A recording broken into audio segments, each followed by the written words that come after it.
किस किसने question solve करे अनएम्प्लॉयमेंट से रिलेटेड? हुए क्या? चलो जनाब ये भी खोल दीजिए ना। तो चलते हैं आगे और हमारा एक छोटा सा टॉपिक है दैट इज पब्लिक फाइनेंस। आज हमने आगे बढ़ना है और ऑलमोस्ट हम अपनी क्लासेस के अंतिम पड़ाव पर हैं। हमारा टॉपिक बचा है सिर्फ पब्लिक फाइनेंस और पब्लिक फाइनेंस के अलावा थोड़े से टॉपिक की अगर हम बात करें तो एक टॉपिक बचा है टैक्सेशन। पब्लिक फाइनेंस में हम दो टॉपिक पढ़ते हैं। तो हमारी यूनिट का नाम है पब्लिक फाइनेंस। अभी सार्वजनिक या कह लो लोक वित्त। बताइए क्या हुआ बेटा? सार्वजनिक या लोक वित्त? तो मेरे प्यारे साथियों, सार्वजनिक का मतलब होता है, पब्लिक का मतलब होता है सरकार। पब्लिक का मतलब, तो पब्लिक का मतलब होता है सरकार। तो सरकार का वित्त, तो सरकार के वित्त से रिलेटेड दो टॉपिक हैं। एक है द टॉपिक कॉल्ड बजट और एक टॉपिक है टैक्सेशन, कराधान। तो हमें ये दो चीजें पढ़नी है, एक बजट और एक टैक्सेशन। सही है? इसके बाद हमारी आखिरी यूनिट रहती है बस फॉरेन ट्रेड, विदेशी व्यापार। राइट? फिर हम लास्ट में कुछ मिसलेनियस टॉपिक्स करते हैं। मतलब चैप्टर हम 11 चैप्टर्स के लगभग कर रहे होते हैं और बाद में हम मिसलेनियस में demand, supply, market, utility, indifference का थोड़ा माइक्रो और थोड़ी कुछ और चीजें वो मैं बाद में बताऊंगा। अभी के लिए इसको ओपन नहीं करते हैं। सही है? जो हमारे जो लास्ट सेशंस होते हैं वो एग्जाम के लिए कुछ ज्यादा ही इंपॉर्टेंट होते हैं, तो हम बाद में देखेंगे। तो फिलहाल अभी हम इकोनॉमिक्स के टॉपिक को आगे बढ़ाते हुए आज का हमारा टॉपिक है बजट। आज हम बात करेंगे द टॉपिक कॉल्ड बजट और समझ और प्रयास करेंगे कि हमें बजट की चीजें सीखने को मिले और समझ में आए। देखो दोस्तों, बजट क्या होता है? बजट किसे कहते हैं? शुरू यहां से करते हैं, ये पर्दा पूरा डालो। तो अगर हम बात करें कि बजट किसे कहते हैं, क्या विंडो नहीं है ना? तो अगर हम बात करें कि बजट क्या है तो बहुत गौर से सुनना। बजट क्या होता है? तो बजट का मतलब है, बजट का मतलब है एक वार्षिक वित्तीय विवरण। एक वार्षिक वित्तीय विवरण। It is an annual financial statement. Annual financial statement. दोस्तों, तो बजट एक वार्षिक वित्तीय विवरण है, एक एनुअल फाइनेंशियल स्टेटमेंट है। इसका मतलब समझो। दोस्तों इसका मतलब समझो। इसका मतलब यह है कि पूरे साल भर का वार्षिक, साल भर का वित्तीय, मतलब वित्त से संबंधित, वित्त पैसे से संबंधित विवरण। मतलब बजट में सरकार क्या करती है? बजट में सरकार जो आने वाला फाइनेंशियल ईयर है, कमिंग फाइनेंशियल ईयर, वित्तीय वर्ष जो 1 अप्रैल से 31 मार्च तक रहेगा, इस आने वाले वित्तीय वर्ष में सरकार के अनुमानित मतलब अनुमानित सरकार के राजस्व। दोस्तों एस्टिमेटेड गवर्नमेंट रेवेन्यूज, कि भाई देखो जो आने वाला वित्तीय वर्ष है जो 1 अप्रैल से शुरू होगा और 31 मार्च पे खत्म होगा, तो आने वाले वित्तीय वर्ष में सरकार के पास कहां से और कितना पैसा आएगा, और जो ये पैसा आएगा वो सरकार इस पैसे के अनुमानित सरकार के व्यय, मींस एस्टिमेटेड गवर्नमेंट एक्सपेंडिचर, अर्थात जो पैसा आएगा उस पैसे को सरकार खर्च कहां करेगी, इसे बोलते हैं बजट। दोस्तों this is the very simple meaning of budget. अगर मैं इसको बहुत ही सरल भाषा में समझाऊं, ये तो किताबी भाषा है, इसे बहुत ही सरल भाषा में समझाऊं तो बजट का मतलब है कि बजट में सरकार ये दर्शाती है कि भैया देखो जो आने वाला वित्तीय वर्ष है, इस वित्तीय वर्ष में हम कहां से कितना पैसा लाएंगे और कहां पर कितना पैसा खर्च करेंगे। इसके विवरण को कहते हैं बजट। बोलो समझ में आ गया? जैसे आपके घर में मान लो शादी का फंक्शन है, आपकी, आपके भाई की, बहन की, किसी की भी, तो आप पापा क्या करते हैं? बजट बनाते हैं। तो बजट में पापा ये देखेंगे भाई देखो इतना पैसा भी हमारे पास है, राइट? उसमें देखेंगे कि चलो ठीक है इतना पैसा हमारा और आएगा और इस पैसे को हम यहाँ खर्च करेंगे, तो उसे कहते हैं शादी का बजट। ऐसे हम बात कर रहे हैं हमारे देश का बजट। तो देश का बजट मतलब है कि देश को चलाने के लिए, और जो वित्तीय वर्ष होता है वो अप्रैल से मार्च होता है, तो वित्तीय वर्ष के बीच में देश चलेगा कैसे, अर्थात कहां से पैसा आएगा और कहां जाएगा, इसका पूरे एक साल भर का वित्तीय विवरण, वार्षिक वित्तीय विवरण, इसको कहते हैं बजट। हमारे हिंदुस्तान में जो बजट है, बजट जो है यह केंद्र सरकार अपना बजट अलग बनाती है और सभी राज्य सरकारें अपना बजट अलग बनाते हैं। भारतीय संविधान में केंद्र सरकार का बजट दिया गया है आर्टिकल 112 के अंतर्गत, आर्टिकल 112, और स्टेट गवर्नमेंट का बजट दिया गया है आर्टिकल 202 में, आर्टिकल 202 में। दोस्तों जो केंद्र सरकार अपना बजट लेकर आएगी, इसका विवरण, इसका डिस्क्रिप्शन दिया गया आर्टिकल 112, और राज्य सरकारों का जो बजट होगा वो दिया आर्टिकल 202। ऑर्डर।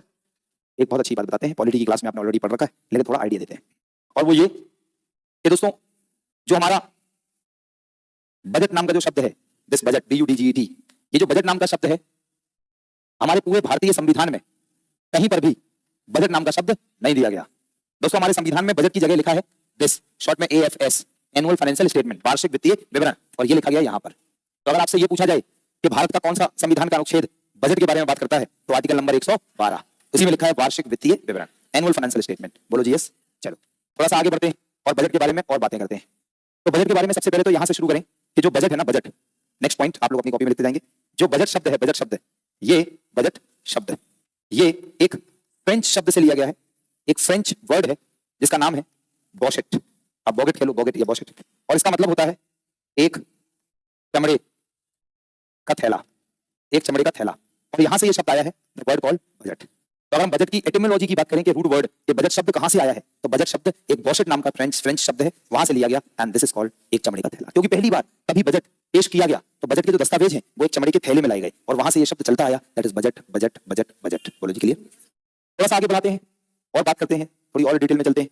तो हमने कहा बजट जो है उसे पता होना चाहिए कि भारतीय संविधान का अनुच्छेद नंबर 117 है।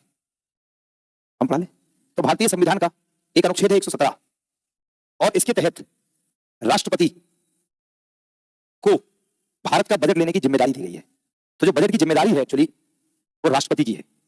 और फिर राष्ट्रपति क्या करते हैं, क्योंकि भारत के प्रथम नागरिक हैं, तो राष्ट्रपति क्या करते हैं, जो रूलिंग पार्टी है, इस रूलिंग पार्टी से कहते हैं कि भाई बजट का समय आ रहा है, तैयारियां शुरू की जाएं।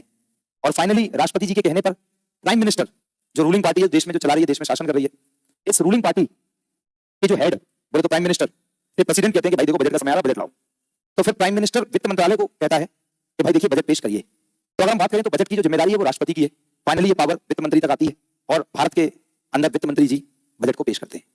अब हम बात करेंगे बजट से संबंधित तमाम सारे ऐतिहासिक दृष्टिकोण के बारे में, जो आपके एग्जाम में कई बार बनते हैं सवाल, और सवाल नहीं भी बने तो कई बार डायरेक्टली और इनडायरेक्टली आप लोगों को ये बातें ज्ञान में होनी चाहिए, संज्ञान में, एक अच्छा स्टूडेंट, एक अच्छा सिटीजन होने के नाते। तो दोस्तों अगर हम बात करें बजट के कुछ ऐतिहासिक तत्वों पर, तो now we are going to discuss the historical aspect of the budget, budget के ऐतिहासिक तथ्य।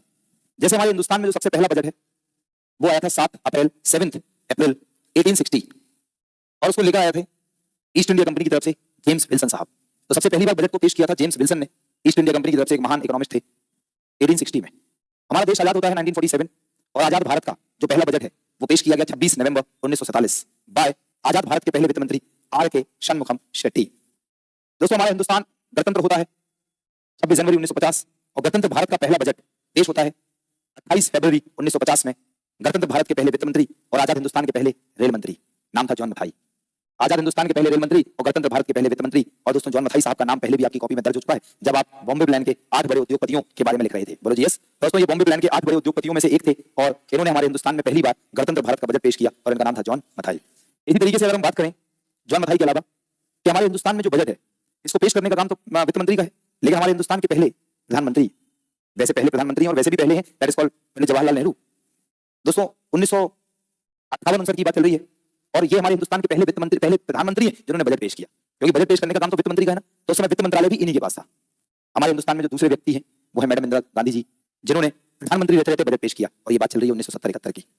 हमारे हिंदुस्तान के तीसरे प्राइम मिनिस्टर जिन्होंने पीएम के पद पर बैठकर बजट पेश किया, और वो है Rajiv Gandhi, the budget of 1987 और 1988। तो ये 3 ऐसे भारत में प्रधानमंत्री रह चुके हैं जिन्होंने बजट को पेश किया, being the prime minister of India, उस समय प्रधानमंत्री थे। इसी तरह से मेरे पास बजट से रिलेटेड बहुत सारे फैक्ट्स हैं।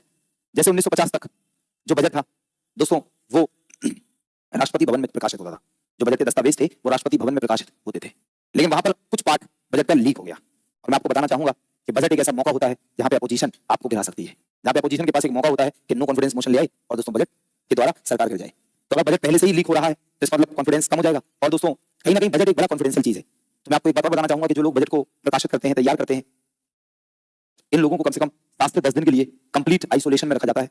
कंप्लीट आइसोलेशन का मतलब है ना तो इनको फोन कॉल और ना इनको बाहर निकाला नहीं जाता, आइसोलेट कर दिया जाता है, ना तो फोन कॉल ना घर जा सकते हैं, वहीं रहेंगे।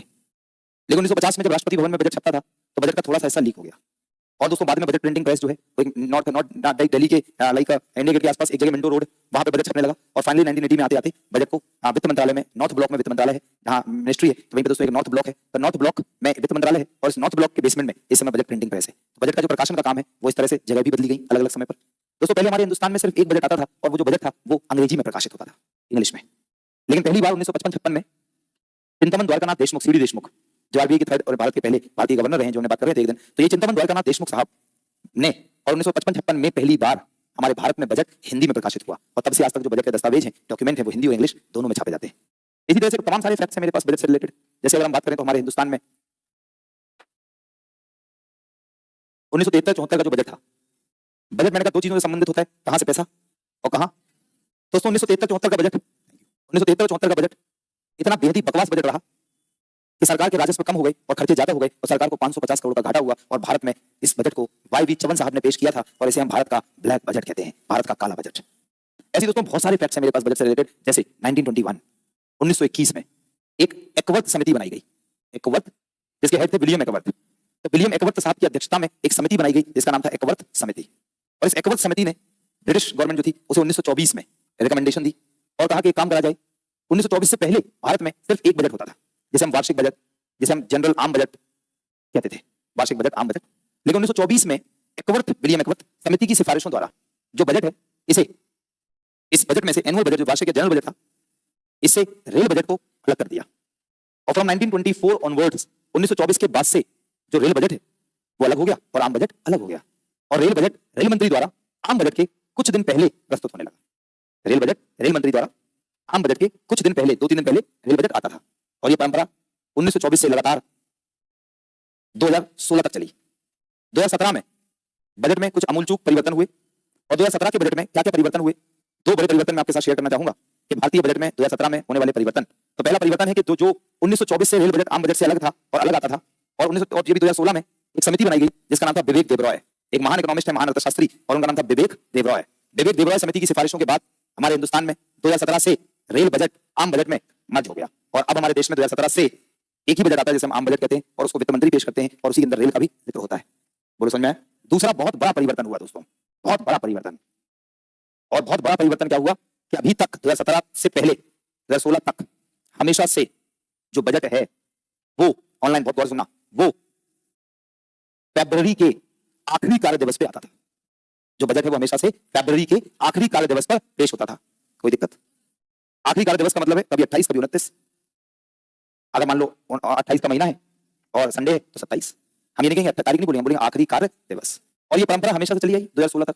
लेकिन 2017 में पहली बार और 2017 से लगातार जो बजट है वो, यही जो विवेक देबरॉय साहब की समिति बताई, इन्हीं ने सरकार से कहा 2016 में, सरकार एक काम करो, बजट को ना जनवरी के आखिरी कार्य दिवस पर पेश करो। कहा कि फरवरी के आखिरी कार्य दिवस से जनवरी के आखिरी कार्य दिवस पर पेश करो। सरकार ने कहा क्यों? तो ये भी तो सुन लो क्यों, तभी तो कॉन्सेप्ट में और आनंद आएगा। क्योंकि दोस्तों जो आपको लगता है ऐसा दूर दूर तक भी नहीं है, बिल्कुल भी नहीं है, तो मैं नहीं कहूंगा, मैं कहूंगा दूर दूर तक भी नहीं है।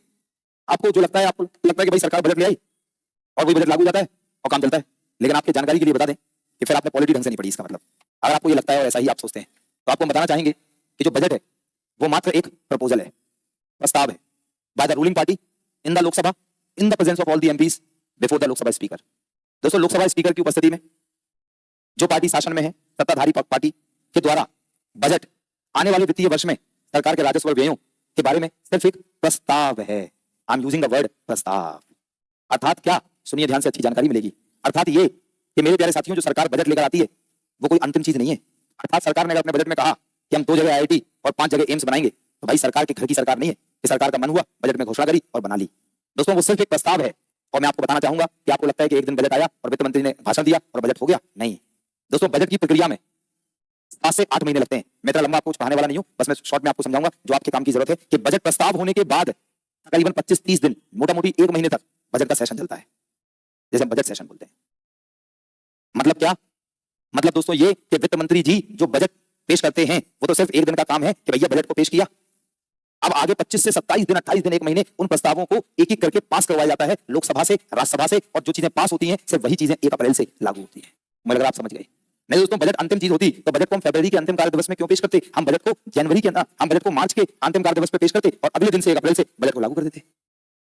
तो चूंकि बजट तो सिर्फ रूलिंग पार्टी के द्वारा एक प्रस्ताव है कि इसमें अपोजिशन को भी मौका मिलता है कि उस पर बिल पास करने में वो पार्टिसिपेट करते हैं। और दोस्तों बाकी की चीजें आप पॉलिटी में पढ़ेंगे। एक होता है मनी बिल, एक होता है फाइनेंस बिल, एक होता है मौद्रिक विधेयक, मुख्य मुद्दा विधेयक, मौद्रिक विधेयक, एक होता है धन विधेयक, एक होता है वित्त विधेयक। अनुच्छेद 110 में आता है मनी बिल, अनुच्छेद 117 में आता है फाइनेंस बिल, और अनुच्छेद 110 में भी फाइनेंस बिल आता है। और दोस्तों दोनों बिल सबसे पहले लोकसभा में जाते हैं और मनी बिल लोकसभा में, धन विधेयक पास हो गया तो ठीक है, नहीं हुआ तो अनुच्छेद 267 जहां पे इमरजेंसी फंड डला प्रेसिडेंट के पास है मिनिमम 500 करोड़, और कभी भी कोई भी प्राकृतिक आपदा या अचानक से किए हुए खर्चों पर प्रेसिडेंट साहब दे सकते हैं, न्यूनतम 500 करोड़ होता है। वर्तमान में 2000 करोड़ के लगभग इसमें पड़ा हुआ है पैसा। ऐसी तमाम सारी चीजें हम पढ़ते हैं। अगर हम बात करें दोस्तों तो बजट में बहुत सारी बातें हैं करने को। ये सब बातें पॉलिटी में होंगी कि बजट में कैसे बजट का प्रस्तुतिकरण होता है, कैसे बजट की स्क्रूटनी होती है। 6 स्टेप में आप पॉलिटी में बजट के बारे में पढ़ते हैं जो हम अपनी क्लास में चर्चा नहीं करते। तो दोस्तों तो इसमें लाइक मोशन आते हैं, ETP, economy cut motion, token cut motion, policy cut motion. उम्मीद है ऐसी चीजें आपने पॉलिटी में पढ़ी होंगी या तो जिक्र हुआ होगा या आगे होगा। तो दोस्तों तो बजट का बहुत बड़ा हिस्सा पॉलिटी से भी कनेक्टेड है जो पॉलिटी की क्लास में होता है। तो भाई साहब हमने फाइनली अंतिम रूप से ये सीखा कि बजट की जो प्रक्रिया है, बजट पेश होने के बाद, पास नहीं पेश होने के बाद तकरीबन 1 महीने तक बजट की प्रक्रिया चलती है, राइट। और फाइनली जो चीजें लागू हो जाती हैं और पास हो जाती हैं वो 1 अप्रैल से लागू कर देते हैं। सही है।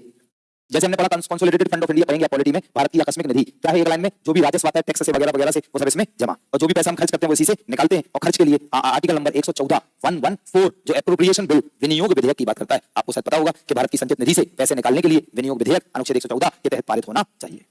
ऐसी दोस्तों बहुत सारी चीजें मेरे पास बजट से संदर्भ में। तो 2017 में फाइनली 2 बड़े चेंजेस हुए। नंबर 1 रेल बजट जो अलग से आता था वो आम बजट में मर्ज हो गया, एंड नंबर 2 बजट भारत में फरवरी के अंतिम कार्य दिवस पर पेश होता था, राइट। और दोस्तों कभी कभी ऐसा हो पाता था कि लगभग 25-30 दिन हो गए लेकिन बजट का पूरा डिस्कशन नहीं हो पाया। इसलिए विवेक देवरा साहब ने साफ साफ कहा कि सरकार एक काम करिए, बजट को जनवरी के अंतिम कार्य दिवस में लाइए। आपके दिमाग में ये भी तो प्रश्न आ रहा था ऐसा क्यों, वही तो बता रहा था पिछले 5 मिनट से। ऐसा इसलिए क्योंकि जब जनवरी के अंतिम कार्य दिवस पर बजट पेश होगा तो सरकार के पास पूरा फरवरी का समय होगा, पूरा मार्च का समय होगा, और बेहतर तरीके से बजट पे चर्चा होकर बिल पास होकर मनी बिल, फाइनेंस बिल, विनियोग विधेयक ये सब पास हो जाएंगे और फाइनली बजट 1 अप्रैल से लागू हो जाएगा। बोलो समझ में आया। तो 2 परिवर्तन हुए कि बजट फरवरी के अंतिम कार्य दिवस से जनवरी के अंतिम कार्य दिवस पर विवेक देवरा साहब ने बोला, लेकिन सरकार ने कहा हम इसे फरवरी के पहले कार्य दिवस पर पेश करेंगे। तो आज बजट भारत में फरवरी के पहले कार्य दिवस पर पेश होता है। मैंने ऐसा बिल्कुल नहीं कहा कि 1 फरवरी को संडे भी हो सकता है तो बजट 2 फरवरी को आएगा। तो फरवरी के प्रथम कार्य दिवस पर बजट पेश होता है। इसी तरह से दोस्तों अगर हम बात करें दोस्तों तो जो बजट है 1999 तक भारत का जो बजट है वो शाम को 5 बजे पेश होता था, वो शाम को, राइट। और ये परंपरा ब्रिटिशर्स के जमाने से चलाते आ रहे थे। जब भारत अंग्रेजों का गुलाम था तो अंग्रेज क्या करते थे, बहुत चंट थे, पहले बजट को सवेरे सवेरे ब्रिटेन में पेश करते थे। और जब बजट सवेरे सवेरे ब्रिटेन में पेश हो जाता था तो फिर वहां जब 1 बजते 12 जब बजट भाग पड़ गया तो अभी भी 12 बजे तो भारत में 5 बज जाते हैं। तो ज्योग्राफी में टाइमलाइन पड़ी होगी। और दोस्तों अगर हम बात करें तो फाइनली 5 बजे भारत में बजट पेश होता था शाम को, और ये परंपरा हमने अभी 1999 तक फॉलो करी। But in the year 2000 during the regime of BJP government under the prime ministership of Shri Atal Bihari Vajpayee ji and the then finance minister was Yashwant Sinha. BJP की अध्यक्षता में प्रधानमंत्री अटल बिहारी वाजपेयी जी और वित्त मंत्री यशवंत सिन्हा जी, ये दोस्तों भारत के पहले वित्त मंत्री हैं यशवंत सिन्हा, जिन्होंने एक काम किया, बजट को दोस्तों शाम को 5 बजे के बजाय सुबह 11 बजे पेश किया। और तब से 2001 से जो बजट है वो शाम को 5 बजे नहीं बल्कि सुबह 11 बजे पेश होता है। आई होप आनंद आ रहा होगा। बोलो जी यस। इसी तरह से बजट की उनको बुलाओ, इसी तरह से बजट की लंच कर रहे हैं क्या, लंच पता नहीं भैया रोटी खा लेगा, रोटी खाने क्या, वो रोटी खा ली तो खा के आना, जल्दी बताना, ऐसे बोला ना। तो ऐसी मेरे पास तमाम सारी चीजें हैं, जैसे मोरारजी देसाई भारत के वो व्यक्ति हैं जिन्होंने बजट को सबसे ज्यादा बार पेश किया, राइट। ओहो दोस्तों मोरारजी देसाई वो व्यक्ति हैं जिन्होंने बजट को सबसे ज्यादा बार पेश किया, 1 2 3 4 5 नहीं, पूरे 10 बार। बोलो जी क्लियर। दूसरे नंबर पे आते हैं दोस्तों पी चिदम्बरम, राइट, 9 बार, है ना। अगर हम बात करें मोरारजी देसाई साहब एक लौते व्यक्ति हैं भारत में, एक लौते व्यक्ति जिन्होंने बजट को अपने जन्मदिन पर पेश किया, और वो भी 1 बार नहीं 2 बार, यस, वो भी 2 बार लगातार जन्मदिन पर, एक बार 1964 और एक बार 1968, राइट। चूंकि अब बजट तो फरवरी के पहले कार्य दिवस पे आता है, लेकिन पहले बजट फरवरी के अंतिम कार्य दिवस पे आता था, और जब बजट फरवरी के अंतिम कार्य दिवस पे आता था और आता रहता और आज भी आता होता, और मैं मान लो वित्त मंत्री बनता, तो मेरा नाम मोरारजी देसाई साहब के बाद दूसरे नंबर पे आता जो जन्मदिन पर अपना बजट पेश करता। That is called my birthday is on 29 फरवरी। दोस्तों लीप ईयर बॉर्न हूं मैं, और मेरा बर्थडे 4 साल में एक बार आता है। लास्ट टाइम मैंने अपना जन्मदिन मनाया 2020 में, 2024 में, पहले 20 फिर 24, अब मैं मनाऊंगा 2028 में। बोलो यस। और दोस्तों आपको जानकर बेहद ही आश्चर्य होगा, और आश्चर्य ये होगा कि मेरा छोटा बेटा भी 29 फरवरी का ही है। और दोस्तों बता दें पूरे वर्ल्ड नहीं, पूरे यूनिवर्स, एलियन विलियन को भी मिला लो अगर कहीं होते होंगे तो, पूरे यूनिवर्स में ऐसे बहुत रेयर कॉम्बिनेशन होंगे कि जो बाप बेटे वो भी लीप ईयर वाले, मतलब बाप बेटों का जन्मदिन एक दिन हो सकता है, तो बड़ी कॉमन बात है, कहीं भी मिल सकता है, लेकिन बाप बेटे लीप ईयर पर पैदा हो, it's very difficult to find out. कौन है? तो मेरा छोटा बेटा भी 29 फरवरी का है ना। आजकल तो दोस्तों वो भी चलता है ना कि लाइक प्लान्ड सिजेरियन करते हैं लोग, जो लोग समझदार समझ रहे होंगे मैं क्या बोल रहा हूं, प्लान्ड सिजेरियन करते हैं कि हमें इस तारीख पे बच्चा चाहिए, और दोस्तों कट बाहर निकलवाया बायोलॉजी हो गया। बोलो जी ऐसा। लेकिन दोस्तों like my wife gave the birth to my younger children, वो भी विदाउट एनी सिजेरियन, मतलब नेचुरल बर्थ हुआ उसका, और दोस्तों 29 को ही बाहर आ गया सुबह 9 बजे। बोलो समझ में आ गया दोस्तों। ऐसा बहुत रेयर कॉम्बिनेशन होता है। बोलो जी ऐसा। तो देखो अब ऐसा ये क्या करें, कुछ अद्भुत लोगों के साथ अद्भुत घटनाएं होती हैं, है कि नहीं। तो बाप बेटे मिलकर कुछ कमाल करेंगे बाद में। तो दोस्तों थोड़ा आगे बढ़ते हैं और बातें करते हैं, और बात यह है, अब आते हैं मैडम निर्मला सीतारमण पर। मैडम निर्मला, और इस टॉपिक को क्लोज करके आगे बढ़ते हैं। और मैडम निर्मला सीतारमण हमारे हिंदुस्तान की एक सबसे पहले तो पहली महिला वित्त मंत्री हैं जिन्होंने बजट पेश किया हो। आज तक हमारे हिंदुस्तान में मैडम इंदिरा गांधी जी पहली महिला थी, लेकिन वहां भी ट्विस्ट है कि she was not a full time finance minister, she was holding the prime ministership and presented the budget being the women of our country. मतलब महिला होते हुए लेकिन उन्होंने वो वित्त मंत्री नहीं थी पूर्ण कार्यकालीन, वो तो प्रधानमंत्री थी। तो मुझसे पूछे कि पहली पूर्ण कार्यकालीन वित्त मंत्री, महिला वित्त मंत्री जिन्होंने बजट पेश किया वो है मैडम निर्मला सीतारमण जी। बात है 2019-20 की, बजट ऑफ 2019-2000 बोलो क्लियर। मेरे प्यारे साथियों 2019-20 में उन्होंने एक काम और करा, और 2019-20 में उन्होंने काम ये किया कि जो बजट है उसको पहले एक चमड़े के बैग में लेकर आते थे। एवरीवन किस में लेकर आते थे? चमड़े के बैग में। लेकिन दोस्तों बजट को चमड़े के बैग की जगह, बजट को चमड़े के, नीतीश होगा ना, यहाँ पे नीतीश आएगा ना, ठीक है, तो बजट को चमड़े के बैग की जगह पहले एक बैग में चमड़ा का ब्रीफ केस, नॉट कहां पे लगे, मैं थोड़ा काम कर रहा था, ब्रीफ केस, पहले बजट को ब्रीफ केस में लाते थे, एक सूटकेस में, राइट, ब्लैक कलर का, ब्राउन कलर का ऐसा। दोस्तों मैडम निर्मला सीतारमण जी ने ब्रीफ केस प्रथा को खत्म किया और बही खाता बनाया, इसका नाम दिया बही खाता। बजट के दस्तावेज जो डॉक्यूमेंट होते हैं उन्हें एक A4 साइज में पेपर नहीं, उन्हें एक लाल कपड़े में रैप किया और ऊपर अशोक एम्ब्लेम लगाया और फिर उसको लेकर आई और उसे नाम दिया बही खाता। तो हम 2019-20 से बजट के दस्तावेजों को कहते हैं सरकार की और इकोनॉमिक्स की लैंग्वेज में बही खाता। बोलो क्लियर है? अगर आप देखना चाहोगे तो यहाँ पे मैं आपको थोड़ा सा आइडिया देता हूँ। तो अगर हम बात करें बही खाता, बजट ब्रीफ केस, देखो दोस्तों 2 इमेज दिखाते हैं एक साथ आप लोगों को, लुक एट दिस। तो अगर हम बात करें तो पहले ऐसे ब्रीफ केस में बजट आता था इस तरह से, ये ब्रीफ केस, इसे देखो, तो ये इस तरह से, तो पहले बजट ऐसे ब्रीफ केस में लेकर आते थे, लेकिन अभी लाल कपड़े में रैप करके अशोक एम्ब्लेम लगा के, so this is the budget दस्तावेज, दिस इज बही खाता, is it alright? Journey of, देखो लिखा है ब्रीफ केस टू बही खाता, पहले ब्रीफ केस देन बही खाता। इसी तरह से अगर मैं बात करूं दोस्तों बजट की, तो मैडम निर्मला सीतारमण जी के बारे में अगर हम बात करें तो 19-20 में उन्होंने पहला बजट पेश किया और 20-21 के बजट में, कोविड के जस्ट पहले, फरवरी के पहले कार्य दिवस में बजट आता है। दोस्तों फाइनली अगर हम बात करें 20-21 में मैडम जी को दूसरी बार बजट पेश करने का मौका मिला और मैडम जी इतनी मोटिवेटेड थी कि मैडम जी ने अभी तक के इतिहास में बजट की लॉन्गेस्ट स्पीच दे डाली, और तो दोस्तों 2 घंटे 42 मिनट। दोस्तों बजट की सबसे लंबी स्पीच बजट ऑफ 2020-21, और जिसको हम बोलते हैं क्या, मैडम निर्मला सीतारमण, और दोस्तों लगभग 2 घंटे 42 मिनट। इसी दोस्तों अब 19-20 हो गया, 20-21 हो गया, अब आते हैं 21-22। 21-22 में कोविड चल रहा था, कोविड प्रोटोकॉल थे दोस्तों, अपन एक साथ मिल नहीं सकते थे, अब बजट पेश करने का समय आ गया, तो क्या करें? तो 21-22 में भारत में पहली बार बजट के लिए क्या किया गया, एक एप्लीकेशन बनाई गई, उसमें मैडम निर्मला सीतारमण जी लाइव आई और उनके साथ सारे एमपी भी लाइव आए अपनी अपनी जगह से, और भारत का पहला पेपरलेस बजट पेश किया गया। भारत का पहला पेपरलेस बजट, बोलो जी यस, डिजिटल बजट पेश किया गया, पेपरलेस बजट। अब भाई साहब 2022-23 में आए, 2022-23 में और एक काम किया गया, एक सेकंड दे दो मुझे, 2022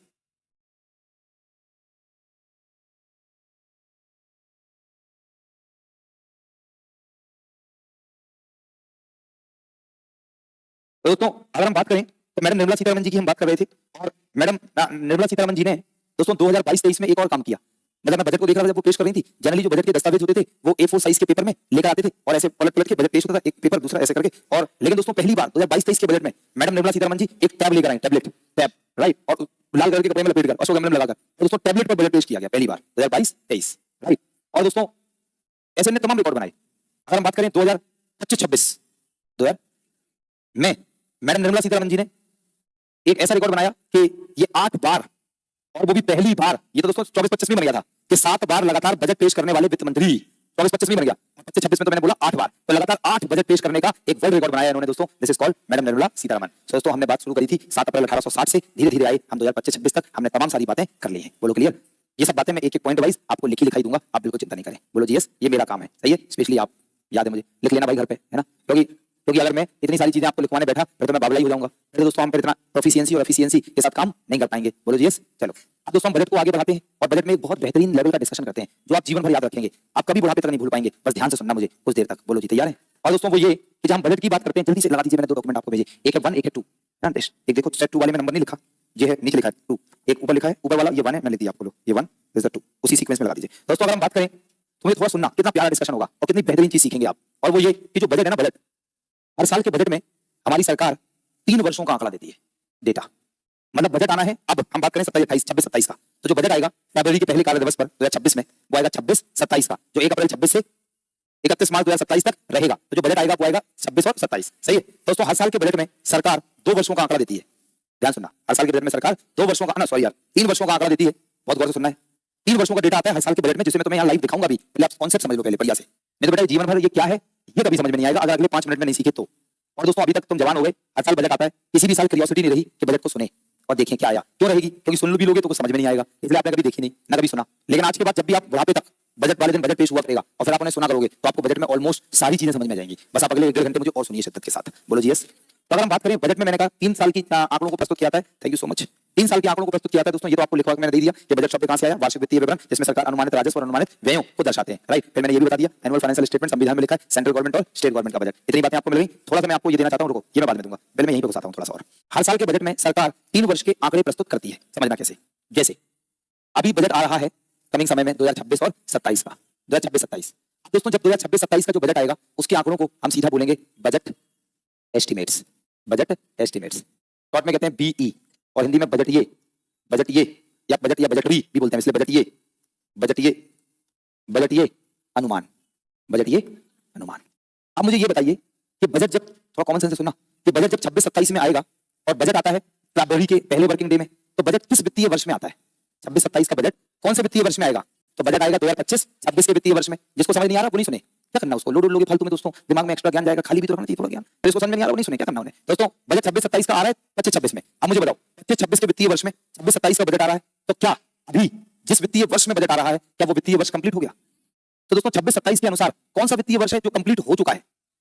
24-25। अब मुझे बताइए दोस्तों, एक प्रश्न है मेरा आप लोगों से कि जब सरकार बजट लाएगी, बजट कि भैया इतना पैसा यहां से लाएंगे, इतना पैसा यहां खर्च करेंगे, हाँ? तो पिछले साल भी तो लाई होगी, नहीं लाई होगी? लाई होगी। दोस्तों जो पिछले साल जो इस का बजट है, इसके अनुसार इस साल के 2 आंकड़े होते हैं। एक को बोलते हैं बजट एस्टिमेट्स, सेम बजटीय अनुमान, बजट एस्टिमेट्स, बजटीय अनुमान। मुझे लगा आप समझ गए, ये पिछले साल का बजट होगा, अरे बोलो यस, ये पिछले साल का बजट होगा, सही है। अब दोस्तों ध्यान से समझना, अभी भी तो मैंने थोड़ी देर पहले सब बता दिया कि बजट तो एक प्रस्ताव है ना, कि हम ये करेंगे, ये करेंगे, ये करेंगे। फिर सरकार क्या करती है? ये बजट तो भी ला रही है, राइट। अभी सरकार ने जब पिछले साल बजट पेश किया होगा, 1 महीने बाद जब मनी बिल, फाइनेंस बिल सब पेश हो गए होंगे और उसमें जो चीजें पास हुई होंगी, क्या बजट को दोबारा रिवाइज भी तो करा गया होगा? नहीं समझेगा दोस्तों। बजट में बोला कि हमने भैया 5 आईआईटी बनानी है, अपोजिशन ने सबने कहा भैया 5 नहीं बनेगी, 3 बनेगी। दोस्तों अब कितनी बननी है इस पर चर्चा, इसका भी तो बजट आएगा दोस्तों। एक और आता है जिसको हम कहते हैं रिवाइज्ड बजट, रिवाइज्ड हिंदी में संशोधित बजट, संशोधित सही लिखा, संशोधित बजट, और इसको हम बोलते हैं सिंपल बीई, और इसको बोलते हैं आरई, राइट। तो ये बी और वो बी कंफ्यूज नहीं है, ये आने वाले वित्तीय वर्ष का बजट है, ये पीछे वित्तीय वर्ष का बजट है। अब मुझे बताओ दोस्तों, जब सरकार बजट पेश करेगी तो जो अपोजिशन है वो क्या सरकार से ये पूछेगी कि नहीं कि सरकार देखो ऐसा है, बजट तुम बाद में लाना, पहले ये बताओ कि जो पिछले साल बजट आया था उसका क्या हुआ? पूछेगी। हाँ, तो अगर हम बात करें इस वित्तीय वर्ष के अनुसार ऐसा कौन सा वित्तीय वर्ष है जो पूरा कंप्लीट हो गया, 24 और 25, तो सरकार इसके भी एक आंकड़े प्रस्तुत करेगी और इनके आंकड़ों को कहेंगे actual estimate. This is called वास्तविक अनुमान। बोलो जय हो। ईमानदारी से बताइए क्या कॉन्सेप्ट समझ पाया? नहीं।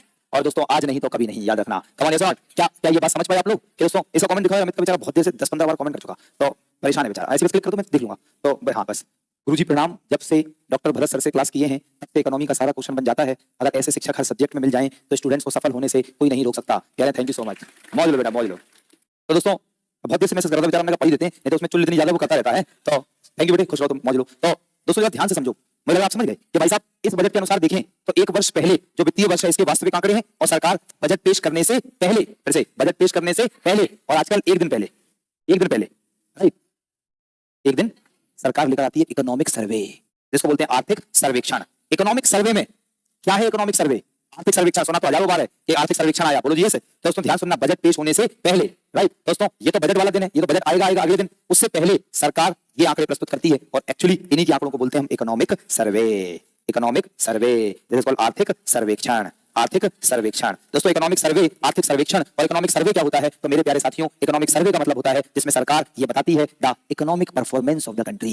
दोस्तों देश की आर्थिक प्रदर्शन, देश का इकोनॉमिक परफॉर्मेंस दोस्तों कैसा रहा, देश का आर्थिक निष्पादन। दोस्तों अगर हम बात करें कि देश की इकोनॉमी कैसी है, everyone on the board please. देश में कृषि क्या रही, देश में उद्योगों का क्या रहा, देश में विदेशी मुद्रा भंडार कितना है, देश की सरकार के पास कितना पैसा आया, कितना पैसा गया, कितना ऋण लिया, कितना घाटा है, कितना विदेशी मुद्रा भंडार है। दोस्तों इन सभी चीजों का जिक्र सरकार बजट पेश होने से एक दिन पहले करती है, उसे बोलते हैं इकोनॉमिक सर्वे। और इकोनॉमिक सर्वे में मुख्य रूप से इसकी बातें तो होती है, वो तो छोड़ो, मुख्य रूप से जो पिछले साल बजट पेश किया था, लाइक जो फरवरी के पहले कार्य दिवस में, और दोस्तों 1 अप्रैल से लागू हुआ और तकरीबन गवर्नमेंट को जब फरवरी के पहले कार्य दिवस में बजट पेश करना है तो लगभग नवंबर तक या दिसंबर तक, और आजकल तो कंप्यूटराइजेशन है तो कभी-कभी जनवरी तक के भी, तो जनवरी बहुत लिमिटेड, तो नवंबर और दिसंबर, मतलब फिर से सुनना, एक ही बार बोलेंगे और एक ही बार सुनोगे आप, और वो ये कि जब सरकार इस बजट से पहले इकोनॉमिक सर्वे में बेसिकली इस साल का 24-25 का अप्रैल से लेकर नवंबर दिसंबर तक क्या-क्या कृषि में किया, कितना घाटा रहा, कितना ऋण लिया, ये सारा जिक्र करती है और उसी को बोलते हैं इकोनॉमिक सर्वे। तो what the economic survey? Economic survey is the blueprint of the economic performance of the country. दोस्तों देश के आर्थिक प्रदर्शन कैसा रहा इसका एक ब्लूप्रिंट है, जिसको बोलते हैं आर्थिक सर्वेक्षण। बोलो समझ में आया? और फिर अगले दिन सरकार पेश करती है क्या? बजट। दोस्तों चाहे इकोनॉमिक सर्वे हो चाहे बजट हो, दोस्तों ये काम है किसका? इसे हम बोलते हैं वित्त मंत्रालय का। दोस्तों हमारे हिंदुस्तान में जो वित्त मंत्रालय है इसके अंदर इस मंत्रालय के अंदर दो डिवीजन हैं, ध्यान सुनना है। एक है बजट डिवीजन, नो, एक है इकोनॉमिक डिवीजन और एक है budget division. Everyone on the board please. जो वित्त मंत्रालय है उसमें एक है इकोनॉमिक डिवीजन और एक है बजट डिवीजन, सही है। तो जो इकोनॉमिक डिवीजन है वो इकोनॉमिक सर्वे बनाती है और जो बजट डिवीजन है वो बजट बनाती है। नाउ लुक एट दिस दोस्तों, अगर हम बात करें तो दोस्तों जो वित्त मंत्रालय है इसमें एक डिपार्टमेंट आता है जिसको बोलते हैं DEA, department of economic affairs. बहुत कान खोल के सुन लो, ये बातें पेपर में आती, ज्ञान नहीं दिखा रहे, पेपर की बातें बता रहे। तो दोस्तों वित्त मंत्रालय के अंदर एक विभाग आता है जिसको बोलते हैं डिपार्टमेंट ऑफ इकोनॉमिक अफेयर्स, आर्थिक मामलों का विभाग, डीईए। और डीईए के अंदर दो डिवीजन हैं, एक है बजट विभाग, आर्थिक विभाग, एक बजट विभाग। दोस्तों इसका काम है इकोनॉमिक डिवीजन का क्या बनाना? इकोनॉमिक सर्वे तैयार करना। और इसका काम है बजट डिवीजन का बजट बनाना। इकोनॉमिक सर्वे क्या होता है? ये मैंने कितना अच्छा ज्ञान लिखा आप लोगों के लिए। जो इकोनॉमिक सर्वे है, ध्यान सुनेंगे, economic survey both the houses, Lok Sabha और राज्यसभा दोनों में जिक्र होता है इकोनॉमिक सर्वे का। यह एक रिपोर्ट है जिसमें सरकार प्रीवियस वित्तीय वर्ष, पिछले वित्तीय वर्ष का आर्थिक प्रदर्शन, इकोनॉमिक परफॉर्मेंस को दर्शाती है। बताया थोड़ी देर पहले। दूसरी बात, यह बजट से पहले पेश होता है। कोई समस्या? दोस्तों नेक्स्ट, इसे भारत के, ये समझ लो आप, चीफ इकोनॉमिक एडवाइजर, जो भारत के मुख्य आर्थिक सलाहकार हैं, वो दोस्तों इसे क्या करते हैं? जो वो इसे सलाहकार तैयार करते हैं, लेकिन इसे पेश करने का काम वित्त मंत्री का ही होता है। पेश कौन करता है? वित्त मंत्री। इतनी बात काफी है, that's all. This is called the budget का फंडामेंटल, और मैं बोलता हूं इसे बजट का इंट्रोडक्शन। दोस्तों अगर मेरी और क्लासेस होती तो कम से कम हम 1-1.5 घंटे बजट का सिर्फ इंट्रोडक्शन ही करते और अगले दिन हम बजट पढ़ाते। लेकिन क्योंकि आपके एग्जाम में इतनी गहराई में उतरेंगे तो तुम्हारा दिमाग खुल जाएगा, उतना खोलना नहीं है क्योंकि बंदी रहेगा, काफी रहेगा, खुल तो सब बदल जाएगा ना, जब इसमें हिस्ट्री, ज्योग्राफी सब होगी, सब बाहर आएगी। इसलिए दोस्तों उतना ही पढ़ो, इतना काफी है, राइट। तो अगर हम बात करें तो देखो दोस्तों, इसके बाद देखिए ये हो गया आपका इकोनॉमिक सर्वे। हाँ, थोड़ा सा ज्ञान और है मेरे पास इकोनॉमिक सर्वे का, मैं देना चाहता हूं। वर्तमान में एक दिन पहले बजट प्रेजेंटेशन के इकोनॉमिक सर्वे आता है, कोई दिक्कत इसमें? दूसरी बात दोस्तों 1964 में, हाँ नहीं पहले यहां समझो, जो इकोनॉमिक सर्वे है वो 1950-51 से शुरू हुआ, समझना। बजट तो 1860 से आ रहा है, लेकिन दोस्तों इकोनॉमिक सर्वे पहली बार करवाया 1950-51 में। यहां मैंने साफ साफ लिखा फर्स्ट प्रेजेंटेशन, साथ में as a part of budget. ये देखो सही है कि बजट के साथ में ही इकोनॉमिक सर्वे लाई 50 और 51 में, और ये 1963 तक बजट के साथ ही आता था, लेकिन 1964 में पहली बार, एवरीवन 1964 में पहली बार ये बजट से अलग हो गया और आज बजट के एक दिन पहले आता है। That's all. तो दोस्तों मुझे लग रहा है इकोनॉमिक सर्वे आप समझ गए कि क्या है, समझ गए नहीं? कब आता है, कौन तैयार करता है? चीफ इकोनॉमिक एडवाइजर, बोलो जी यस, राइट। और इसे बनाता कौन है? इकोनॉमिक डिवीजन, किसका? डिपार्टमेंट ऑफ इकोनॉमिक अफेयर्स, वित्त मंत्रालय का। अरे बोलो यस, सही है ना। दोस्तों हम थोड़ा सा आगे चलेंगे। ये देखो, ये मैं हटा देता हूं क्योंकि मैंने ये आपको ऑलरेडी बता दिया कि हर साल के बजट में 3 वर्षों का आंकड़ा होता है। जल्दी बोलो यस ना, तो इसकी आपको जरूरत नहीं है, ये हम ऑलरेडी बता चुके हैं। तो देखो बाकी मैं आपको थोड़ा सा दिखाऊंगा कि अगर हम बात करें कि जो बजट है, हाँ, तो मैं आपको अगर मैं बात करूं कि ये आप पॉलिटी में करते हैं, मैं आपको ना तो दूंगा ना हटाऊंगा, इसको मैं हटा दूंगा कि बजट का प्रस्तुतिकरण और अनुमोदन, कि बजट को हम जब प्रेजेंट करते हैं, और मैंने कहा लोकसभा में, राज्यसभा में 1 साल 1 महीने तक चर्चाएं होती हैं, बिल पास होते हैं, तो उसके टोटल 6 स्टेप्स हैं और 6 स्टेजेस हैं जिनसे बजट की प्रक्रिया गुजरती है। तो ये प्योरली आप पॉलिटी की क्लास में पढ़ोगे। तो पहले बताओ क्या हो गया है कि होगा, या हो गया है या तो होगा, या ना तो हुआ है ना होगा।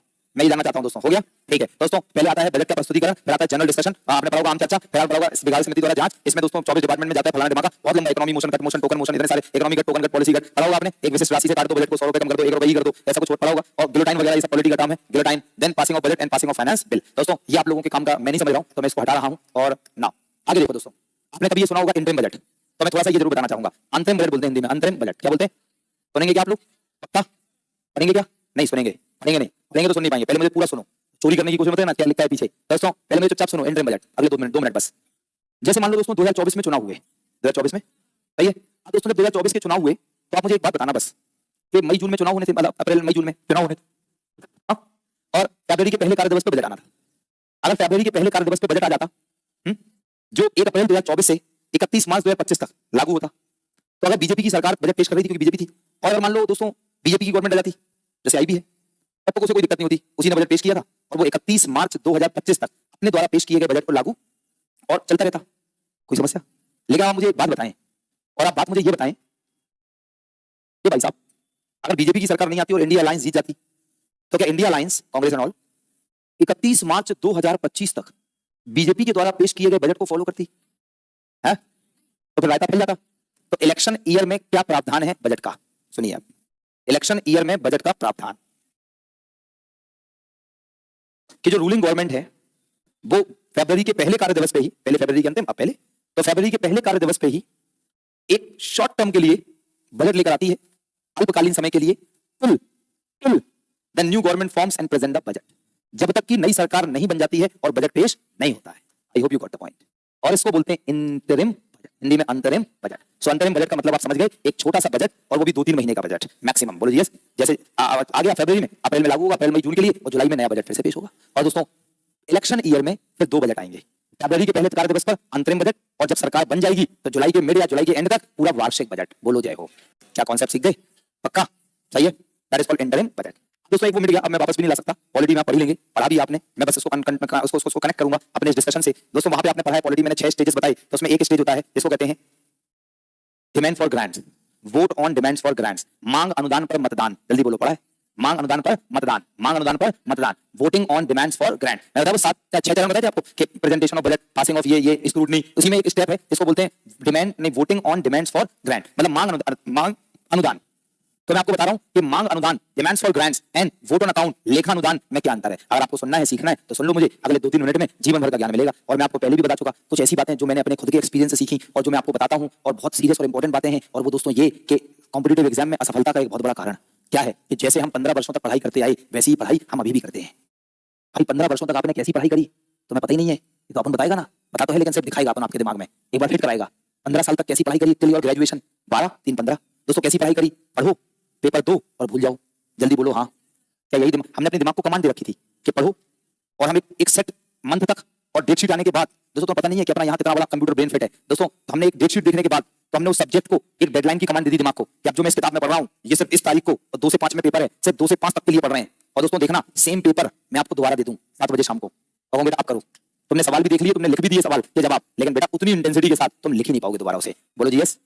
और बेटा हमारे स्टूडेंट जब कोचिंग में आते हैं तो चूंकि 15 वर्षों से किसी की टेढ़ी है तो 2-4-6 महीने में सीधी तो होगी नहीं, टेढ़ी तो टेढ़ी रहेगी, व्यवहारिक बात है, टेढ़ी तो टेढ़ी रहेगी भाई। अगर 2-3 महीने में सीधी होने लगे तो काम हो जाए। और दोस्तों वही टेढ़ी जिसकी सीधी नहीं होती उसका कभी सिलेक्शन नहीं होता, और जिसकी वही टेढ़ी जितने जल्दी सीधी हो जाती उसका उतने जल्दी सिलेक्शन हो जाता। अर्थात ये कि यहाँ जो हम पढ़ रहे वो हम पता नहीं कब तक के लिए पढ़ रहे दोस्तों, ये तो हमें को नहीं पता। मुझे लग रहा तुम समझ गए मैं क्या कह रहा बेटा। इसलिए असफलता के बहुत बड़े कारण है दोस्तों कॉम्पिटिटिव एग्जाम्स में। अगर हर एक सिंगल स्टूडेंट डॉक्टर भरत की बात सुन ले ना, उसे फॉलो कर ले, उसका सिलेक्शन जल्दी हो जाएगा। मुझे लग रहा मैंने कोई बहुत अच्छी बात आपको बताई दोस्तों, क्योंकि जो आप आज पढ़ रहे हैं, पेपर दिया नहीं हुआ तो सारी सेम चीजें दोबारा पढ़ोगे, फिर दिया फिर नहीं हुआ, सारी चीजें दोबारा पढ़ोगे। मुझे तो ये समझ में नहीं आता कि कोई 3-3, 4-4 बार पेपर के लिए सेम पेपर के लिए पढ़ कैसे सकता, क्योंकि दोस्तों मैं तो इस फेज से कभी नहीं निकला। तो मैं जिसने खीर खाई नहीं उसे खीर का स्वाद कैसे पता होगा, तो मैं समझ सकता हूं कि आपके लिए कितना कठिन होगा और आप कैसे करते होगे, मुझे तो नहीं पता, क्योंकि दोस्तों मैं तो उस फेज में कभी गया नहीं, इसलिए मैंने वो देखा भी नहीं, तो मैं जानता भी नहीं, ना मैं इस पे कुछ टिप्पणी दे सकता। लेकिन मैं ये जरूर जानता हूं कि हाँ यार ये होगा बहुत टिपिकल कि आप एक ही किताब को, एक ही नोट्स को बार-बार पढ़ रहे हैं और 3-4 साल से पढ़ रहे हैं लगातार, कितना कठिन होगा यार। तो हम अपने स्टूडेंट्स को पहले बताते कि भाई जो ऐसा जरूरी थोड़ा है कि जब मुझे ठोकर लगेगी, चोट लगेगी तब मैं समझूंगा चोट का दर्द क्या होता है। हम लोग तो दोस्तों हमारे अगल बगल वालों को ठोकर लगती है, हम उनके दर्द से भी समझ जाते हैं कि भाई इसका दर्द ऐसा होता है, नहीं करना है दोस्तों। तो भाई आप लोगों को मैं बार-बार बोलता एक ही बार पढ़ लो ना यार, पूरी शिद्दत से, पूरी एनर्जी से दोस्तों, जी जान लगा के एकदम रगड़ दो, एक बार में ऐसा पढ़ लो दोबारा पढ़ना ही ना पड़े। अल्टीमेटली काम तो तभी करना है वो जब सुप्रीम लेवल का होगा, तभी सिलेक्शन मिलेगा। मैं इतनी बातें कर सकता था, थोड़ा टाइम कम है मेरे पास, तो क्या इतनी बात आप समझ रहे दोस्तों? पता नहीं आपको लग रहा होगा मैं टाइम वेस्ट कर रहा, बट ये बहुत यूजफुल है कि बजट में तो बताऊंगा, पता नहीं आया ना आए, लेकिन ये स्ट्रेटजी सीख जाए तो तुरंत लागू कर लें आप, राइट। तो यार क्यों ना एक बार में ऐसा पढ़ लिया जाए कि कभी भूले ही ना। जैसे हमने दोस्तों एसआई का फॉर्मूला पढ़ा PRT/100 तब 7वीं में, आज भी याद है दोस्तों, एक बार में ऐसा कर लिया जाए पूरा काम।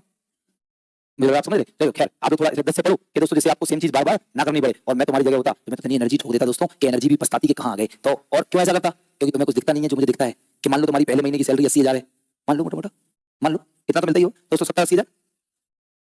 अरे नहीं भाई साहब 1 लाख प्लस हो जाएगी 8वें वेतन आयोग के बाद, देखते जाओ भी तुम लोग। तो मान के चलो 80,000 है, 7 तब आएगा ना, हाँ तो मान लो 60-50,000 है दोस्तों, 60 लेके चलो, 12×6 = 72 है दोस्तों। इस बार 10 लाख ले लो पूरा दोस्तों, 10 लाख रुपए साल के आएंगे और 2 साल बाद सिलेक्शन होगा तो 20 लाख का नुकसान हो गया। तो मैं क्यों करूं दोस्तों, मैं ऐसा पढ़ूं कि मुझे 20 लाख आ जाए, नुकसान भी ना हो, उसी साल सिलेक्शन हो जाए। बोलो जाओ, नहीं समझ पाए तुम लोग हमारी बात दोस्तों। ये तो एक अर्थशास्त्र और अर्थशास्त्र से लगाएगा ना भाई, मैं ऐसे ही करता हमेशा, आपकी जगह होता मैं तो भाई, तुम्हें पता नहीं क्या एनर्जी है बेटा, ये स्टाइल है हमारा, किसी और को आता नहीं, हमारा जाता नहीं। बोले समझ पाए भाई, 20 लाख देखो तुम वो, और 10 लाख दिख रहे हैं, डले हुए 10 लाख, आज मेरा सिलेक्शन होगा 10 लाख आएंगे। तो भाई साहब मैं तो ऐसी एनर्जी लगाता कि पहले अटेम्प्ट में क्लियर हो जाता, चाहे कुछ भी हो, चाहे मुझे कभी-कभी उल्टा होकर पढ़ना होता दोस्तों, मैं उल्टा खड़ा हो जाता सर के बल, लेकिन मैं तब भी कॉपी रख के पढ़ रहा होता दोस्तों। मैं नहा रहा होता वहां भी पढ़ रहा होता दोस्तों, मैं खा रहा होता तब भी पढ़ रहा होता, सीढ़ी पे चढ़ रहा होता तब भी पढ़ रहा होता। और इसको तुम नहीं जानते, इसको बोलते हैं विपश्यना दोस्तों। एक बहुत गहरा मेडिटेशन है जो 2012 से मैं करता हूं, सिंस 2012 पहली बार मैंने किया था। और जो गौतम बुद्धा जिस धरती से तुम आते हो दोस्तों, इसी धरती का ज्ञान है। और सोचो हमारी नौजवान पीढ़ी पहली बार सुन रही है विपश्यना। कुछ बच्चों को छोड़ दें, मैं कह रहा कुछ बच्चों को छोड़ दें, मैं फिर कह रहा कुछ बच्चों को छोड़ दें दोस्तों। अभी सोचो गौतम बुद्धा ने आपकी धरती पर ही दोस्तों जो निर्वाणा प्राप्त किया, जो उन्होंने सेलिब्रेशन मिला, वो उन्होंने विपश्यना ही तो किया, उसी को बोलते हैं विपश्यना। जिस ध्यान मुद्रा में गौतम बुद्ध जी ने अपने आप से निर्वाणा प्राप्त किया दोस्तों, ऐसी 2012 से लगातार आई एम प्रैक्टिसिंग विपश्यना। और इंडिया के अलग-अलग सेंटर्स पे गया, हमारे यहाँ फ्रेजर रोड पर भी है विपश्यना सेंटर पटना का, तो पूरे इंडिया में है, वर्ल्ड में अलग-अलग कंट्रीज में है, और बहुत गहरा मेडिटेशन है दोस्तों। तो वो हमें ये सिखाता है प्रतीक्षण सजग प्रतीक्षण तटस्थ दोस्तों। जब हम लोग खा रहे होते हैं उस समय भी पढ़ाई हो सकती है, जब नहा रहे होते हैं उस समय भी हो सकती है, जब सोए होते हैं उस समय भी होती है। लेकिन दोस्तों यहाँ जगते जगते तो होनी, सोने में तो दूर की बात है भैया। अरे उसका क्या ही ज्ञान दें हम तुम लोगों को, पकड़ा जाएंगे तुम लोग दोस्तों। पढ़ाई किताबों के साथ भी होती है, किताबों के बिना भी होती है, लेकिन दोस्तों यहाँ किताबों से नहीं हो रही, बिना किताब के कैसे सिखा दें, तो बहुत मुश्किल है भाई साहब। लेकिन आपको मैंने कितनी अच्छी बात बताई कि जब आपका तैयारी करनी है तो दोस्तों क्यों ना एक बार में फाइनल कर लो, बल्ला मिल गया, बॉल आई है, क्यों ना पहली बार में उड़ा के 6 मार दो दोस्तों। 6 क्या मारो, स्टेडियम पार कर दो, हटाओ 7 की घटा, कौन ऐसा ना लग रहा तुम लोग आगे का डायलॉग तुम्हें आता है। नेक्स्ट देखो दोस्तों, तो what is demand for grants and what is vote on account, इसे समझना। ये लेखा अनुदान और मांग अनुदान क्या है उसे समझो प्लीज, एक बार में समझ लेना, बहुत इंटरेस्टिंग काम है। तो दोस्तों क्या होता है कि डिमांड फॉर ग्रांट्स, मैंने आपसे कहा था कि बजट पास तो पेश हो गया, राइट। बजट पेश होने के बाद एक महीने तक चर्चा होती है, सारे बिल पास हो गए, मनी बिल, फाइनेंस बिल सब हो गए। अब दोस्तों अब क्या हो रहा है, नहीं मनी बिल फाइनेंस बिल से पहले अब क्या हो रहा है, सरकार ने कहा कि भाई मनरेगा में इतना रुपए चाहिए, तो सरकार ने पास हो गया, हाँ ठीक है मिल जाएगा, 5,000 करोड़ मिल जाएगा, अब पास हो गया। अब सरकार कहती है कि वो डिमांड्स फॉर ग्रांट की जो अनुदान है, मांग अनुदान, जिसके लिए जितना पैसा चाहिए सब वो पास करा लो, तो उसे बोलते हैं मांग अनुदान, बोलो ऐसे। और बाद में अनुच्छेद 114 के तहत विनियोग विधेयक पास होकर वो संचित निधि से निकाल लो पैसा, तो उसे बोलते हैं मांग अनुदान, पूरे साल भर के लिए, किसके पूरे साल भर के लिए, सही है। लेकिन दोस्तों उसका क्या कि जब इंटरिम बजट आएगा, क्या इंटरिम बजट में साल भर के लिए पैसा मांगते हैं, तो क्या मांग अनुदान होगा, जो पॉलिटी में पढ़ेंगे डिमांड्स फॉर ग्रांट, मांग अनुदान नहीं होगा, यहां होता है लेखा अनुदान। याद रखना यहां पे क्या होता है, एवरीवन क्या, बस इतना याद रखो कि जब सरकार सिर्फ 2-3 महीनों के लिए संचित निधि से पैसा निकालती है देश को चलाने के लिए, इसी को बोलते हैं लेखा अनुदान, वोट ऑन अकाउंट। बोलो क्लियर। तो फिर से सुनना, मैं एक कनेक्शन दूंगा, एक एनुअल बजट हो गया, everyone on the board please, एक एनुअल बजट हो गया, तो एनुअल बजट के साथ आएगा डिमांड फॉर ग्रांट्स, मांग अनुदान, हिंदी में वार्षिक बजट के साथ आएगा मांग अनुदान, कोई समस्या, और अंतरिम बजट के साथ आएगा लेखा अनुदान। लेकिन लेखा अनुदान का प्रयोग पहले भी होता था, वो सुनना ध्यान से। पहले मैंने आपसे क्या कहा था कि बजट अभी क्या हुआ कि बजट फरवरी के अंतिम कार्य दिवस पे आता था, याद है, अब कब आता है सर, ये मोहल्ला बताएगा।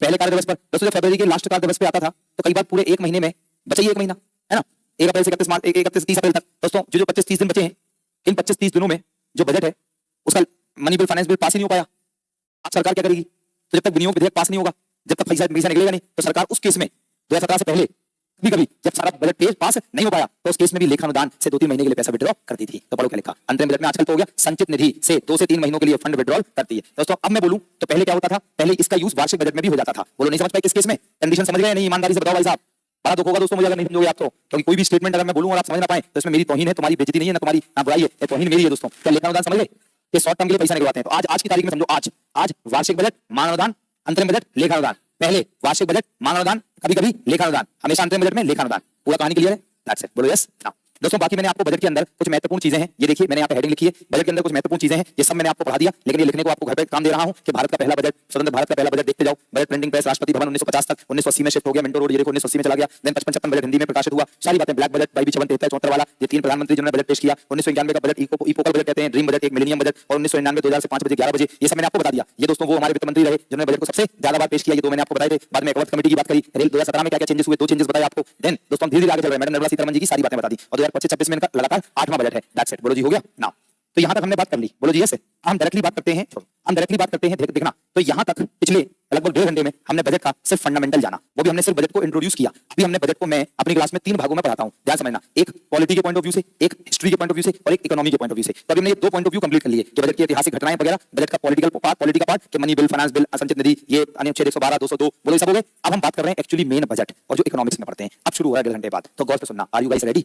मैं थोड़ा स्पीड अप करूंगा इस डिस्कशन को, वरना मैं रायता फैल जाता मेरा, तो मैं समझ नहीं पाता दोस्तों, बहुत दिक्कत है मुझे, तो थोड़ा आप स्पीड में सुनना। क्या आप सुन सकते हो, लेकिन मैं समझाऊंगा बेहतर तरीके से, बोलो जी ये से क्या ये चलेगा क्या, क्योंकि अब वो ऐसा बहुत फैल के पढ़ाने की आदत है ना दोस्तों, तो सिखाना बहुत मुश्किल होती है ना, तो वो तो मैं लाइक ऐसे छोटे-छोटे एग्जाम्स में तो पढ़ाते नहीं हूं दोस्तों, बड़ा मुश्किल है छोटी-छोटी चीजें करना। आपकी क्लास में जब आता हूं तो ये सोचना होता है क्या छोड़ें क्या पढ़ाएं, बोलो जी ये से, तो बड़ी समस्या है। लेकिन चलो तब भी ध्यान से मुझे सुनो कि बजट में 2 चीजें होती हैं, मैंने आपको यहीं से शुरू किया था, एक सरकार का कहां से आएगा और दूसरा सरकार का व्यय कहां होगा, सही है। ध्यान से समझेंगे, सरकार के राजस्व 2 तरीके के होते हैं, बहुत गौर से सुनना है, एक राजस्व प्राप्तियां और दूसरा पूंजीगत प्राप्तियां।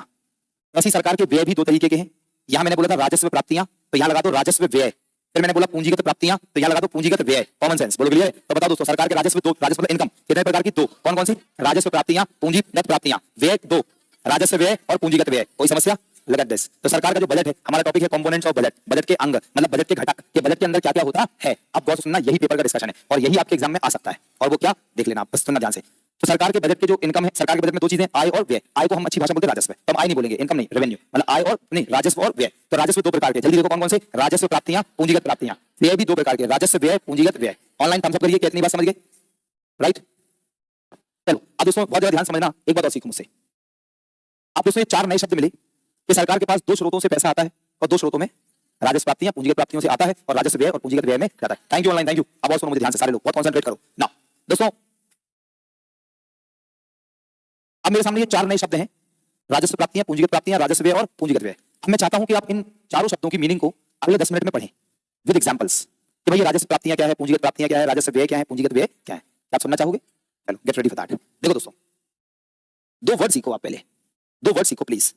एक वर्ड है एसेट्स और एक वर्ड है लायबिलिटीज। क्या ही हिंदी में रखा है दोस्तों, बाकी इसको हम कहेंगे एसेट्स को परिसंपत्तियां और लायबिलिटीज को देता।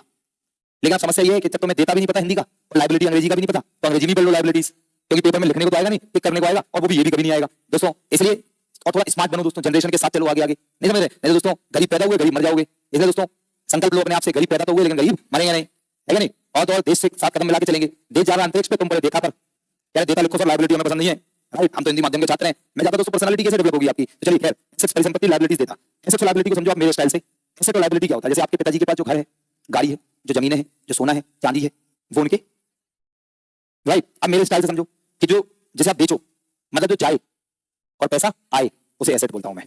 केजीएस के लिए ये कैमरा, ये एसी, ये बोर्ड एसेट है।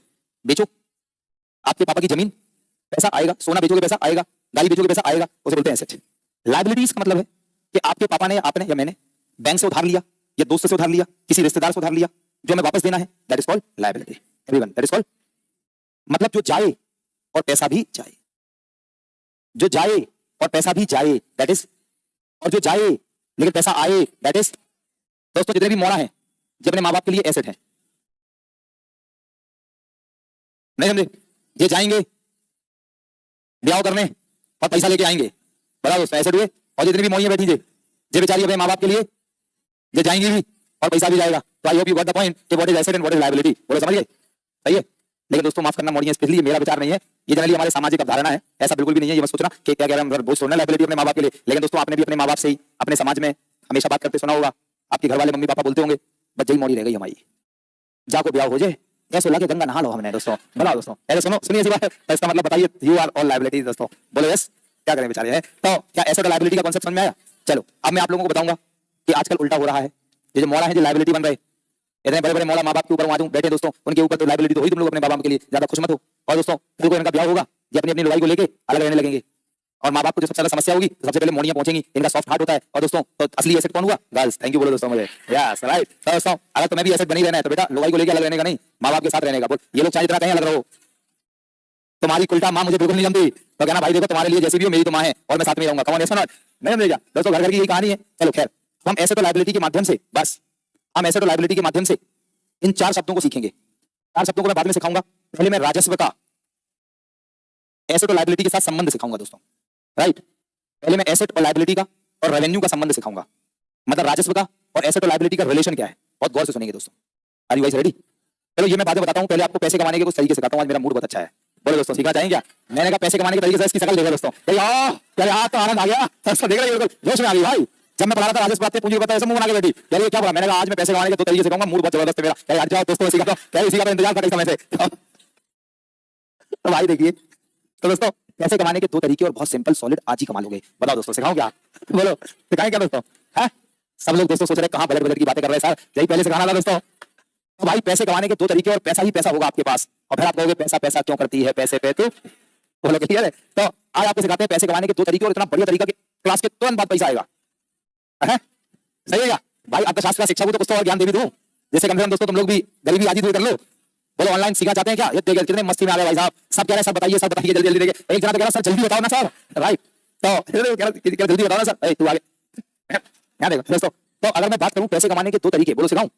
बेटा पढ़ लो, आगे बाद में सिखा देंगे, राइट? है कह रहे दिल मत तोड़ो सर, सिखा दो दोस्तों। पहले ये 4 शब्द पढ़ लो फिर सिखा देंगे, राइट? चलेगा क्या? कह रहे साहब तो मन ही नहीं लगेगा, राइट? तो दोस्तों चलो सिखा देते हैं। पैसे कमाने के 2 तरीके और एकदम सिंपल सॉर्टेड, और इतना अच्छा तरीका कि मैं भी यूज करता हूं। और सबसे पहला तरीका है कि आपके घर में जो भी एसेट हो, घर गाड़ी सोना चांदी बेच दो। आपके घर में कैसा लगा दोस्तों? तो आपके घर में जो भी एसेट्स हैं, देखो बोतल वोतल सब फेंक रही भाई साहब, कह रही दोस्तों। अब बताइए कि आपके घर में जो भी एसेट है, घर गाड़ी सोना चांदी सब बेच डालो, एसेट को कम कर लो, राजस्व आ जाएगा। बोलो जय हो। ये अच्छा नहीं लगा? चलो दूसरा तरीका, सीरियस तरीका बताते हैं, छोड़ो सीरियस तरीका बताते हैं। क्या पहले तो मुझे बताओ एसेट कम करने से पैसा आएगा कि नहीं? तरीका अच्छा नहीं लगा वो बात अलग है। दूसरा और सिंपल तरीका बताते हैं, अपने किसी दोस्त या पड़ोसी के पास जाओ, कुछ पैसा उधार ले लो।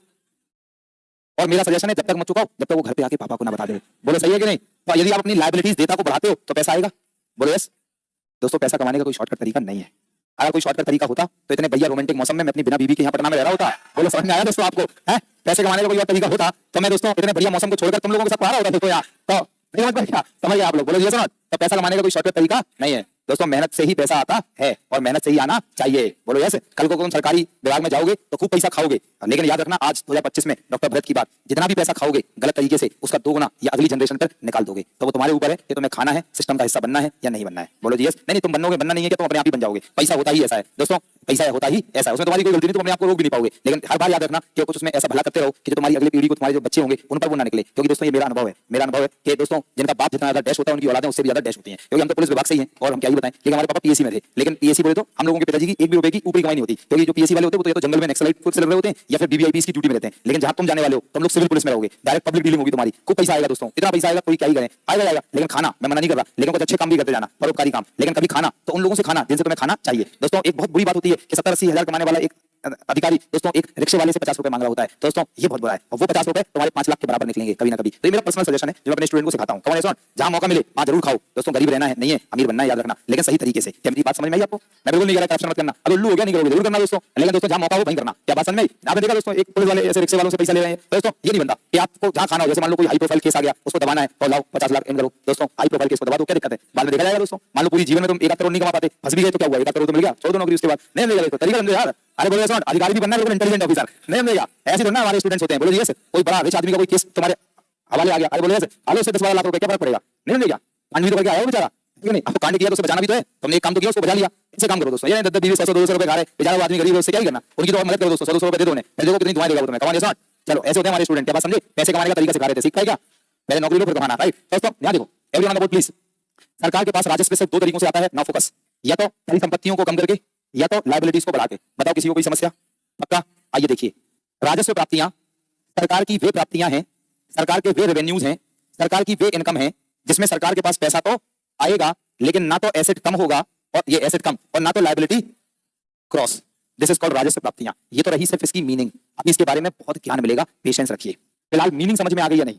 देखो मैंने फिर से मैडम बाहर सीधे रास्ते से, क्यों सर? इसीलिए फर्स्ट टाइम बाहर जाएंगे आप, इट्स नॉट अ टाइम, 341 रखा, thank you so much. Now दोस्तों राजस्व प्राप्तियां क्या होती हैं? तो राजस्व प्राप्तियों का मतलब है फिर से सरदार लोग दोस्तों, एक होता है एसेट, एक होता है लायबिलिटी। फिर से तो राजस्व 2 तरीकों से आता है, या तो एसेट को कम करके या लायबिलिटीज को बढ़ाकर। कोई समस्या ना? और भाई यहां देख लो भाई दोस्तों, क्या मिल रहा है देखकर दोस्तों, एसेट को कम करके लायबिलिटीज को बढ़ाकर। राजस्व प्राप्तियां मतलब क्या है? सरकार के वे सारे रेवेन्यूज जो सरकार के पास आए लेकिन उससे ना तो एसेट और ना लायबिलिटी बढ़े, दैट इज कॉल्ड राजस्व प्राप्तियां। बोलो समझ गए क्या मतलब है? होल्ड करके रखो, अभी बताया जाएगा। यहां देखो पूंजीगत प्राप्तियां, मैंने कहा राजस्व 2 तरीके से आते हैं, इतने बार बोल रहे हैं दिमाग में घुस जाना चाहिए कि आंख बंद करके कि राजस्व मतलब एसेट को कम और लायबिलिटी को ज्यादा, ऐसे दिमाग में सेट। बोलो यस। लेकिन जब सरकार के पास या तो, मैंने बोला या तो एसेट को कम करके पैसा आए या फिर लायबिलिटी, या ये देखो, या और या लायबिलिटीज को बढ़ा के, टिक, इन दोनों में कोई एक काम, दैट इज कॉल्ड पूंजीगत प्राप्तियां। ये तो सर मैं मीनिंग बता रहा हूं अभी, शब्द की मीनिंग। तो राजस्व प्राप्तियां और पूंजीगत प्राप्तियां ईमानदारी से बताया जाए तो सभी स्टूडेंट्स को समझ में आ गया? पक्का? गवर्नमेंट के खर्चे। अब मैं दोस्तों एसेट और लायबिलिटी के साथ, everyone on the board, asset और लायबिलिटी के साथ मैं अब व्यय को संबंध दिखाऊंगा, व्यय का संबंध। यहां मैंने दिखाया था राजस्व का संबंध, अब मैं व्यय खर्च। और यहां मुझे सुनने वाले जितने भी स्टूडेंट्स हैं, इनमें से जो एक्स्ट्रा स्मार्ट स्टूडेंट्स हैं जिनका इसी साल होगा, वो मैं क्या बोलने वाला हूं वो पहले ही समझ गए, और जो समझ गए उनकी रीजनिंग बहुत अच्छी है, उनका कॉमन सेंस बहुत अच्छा है, और उनका सिलेक्शन भी कोई नहीं रोक पाएगा। और जो आज समझ गया वो देखना लिस्ट में नाम भी होगा।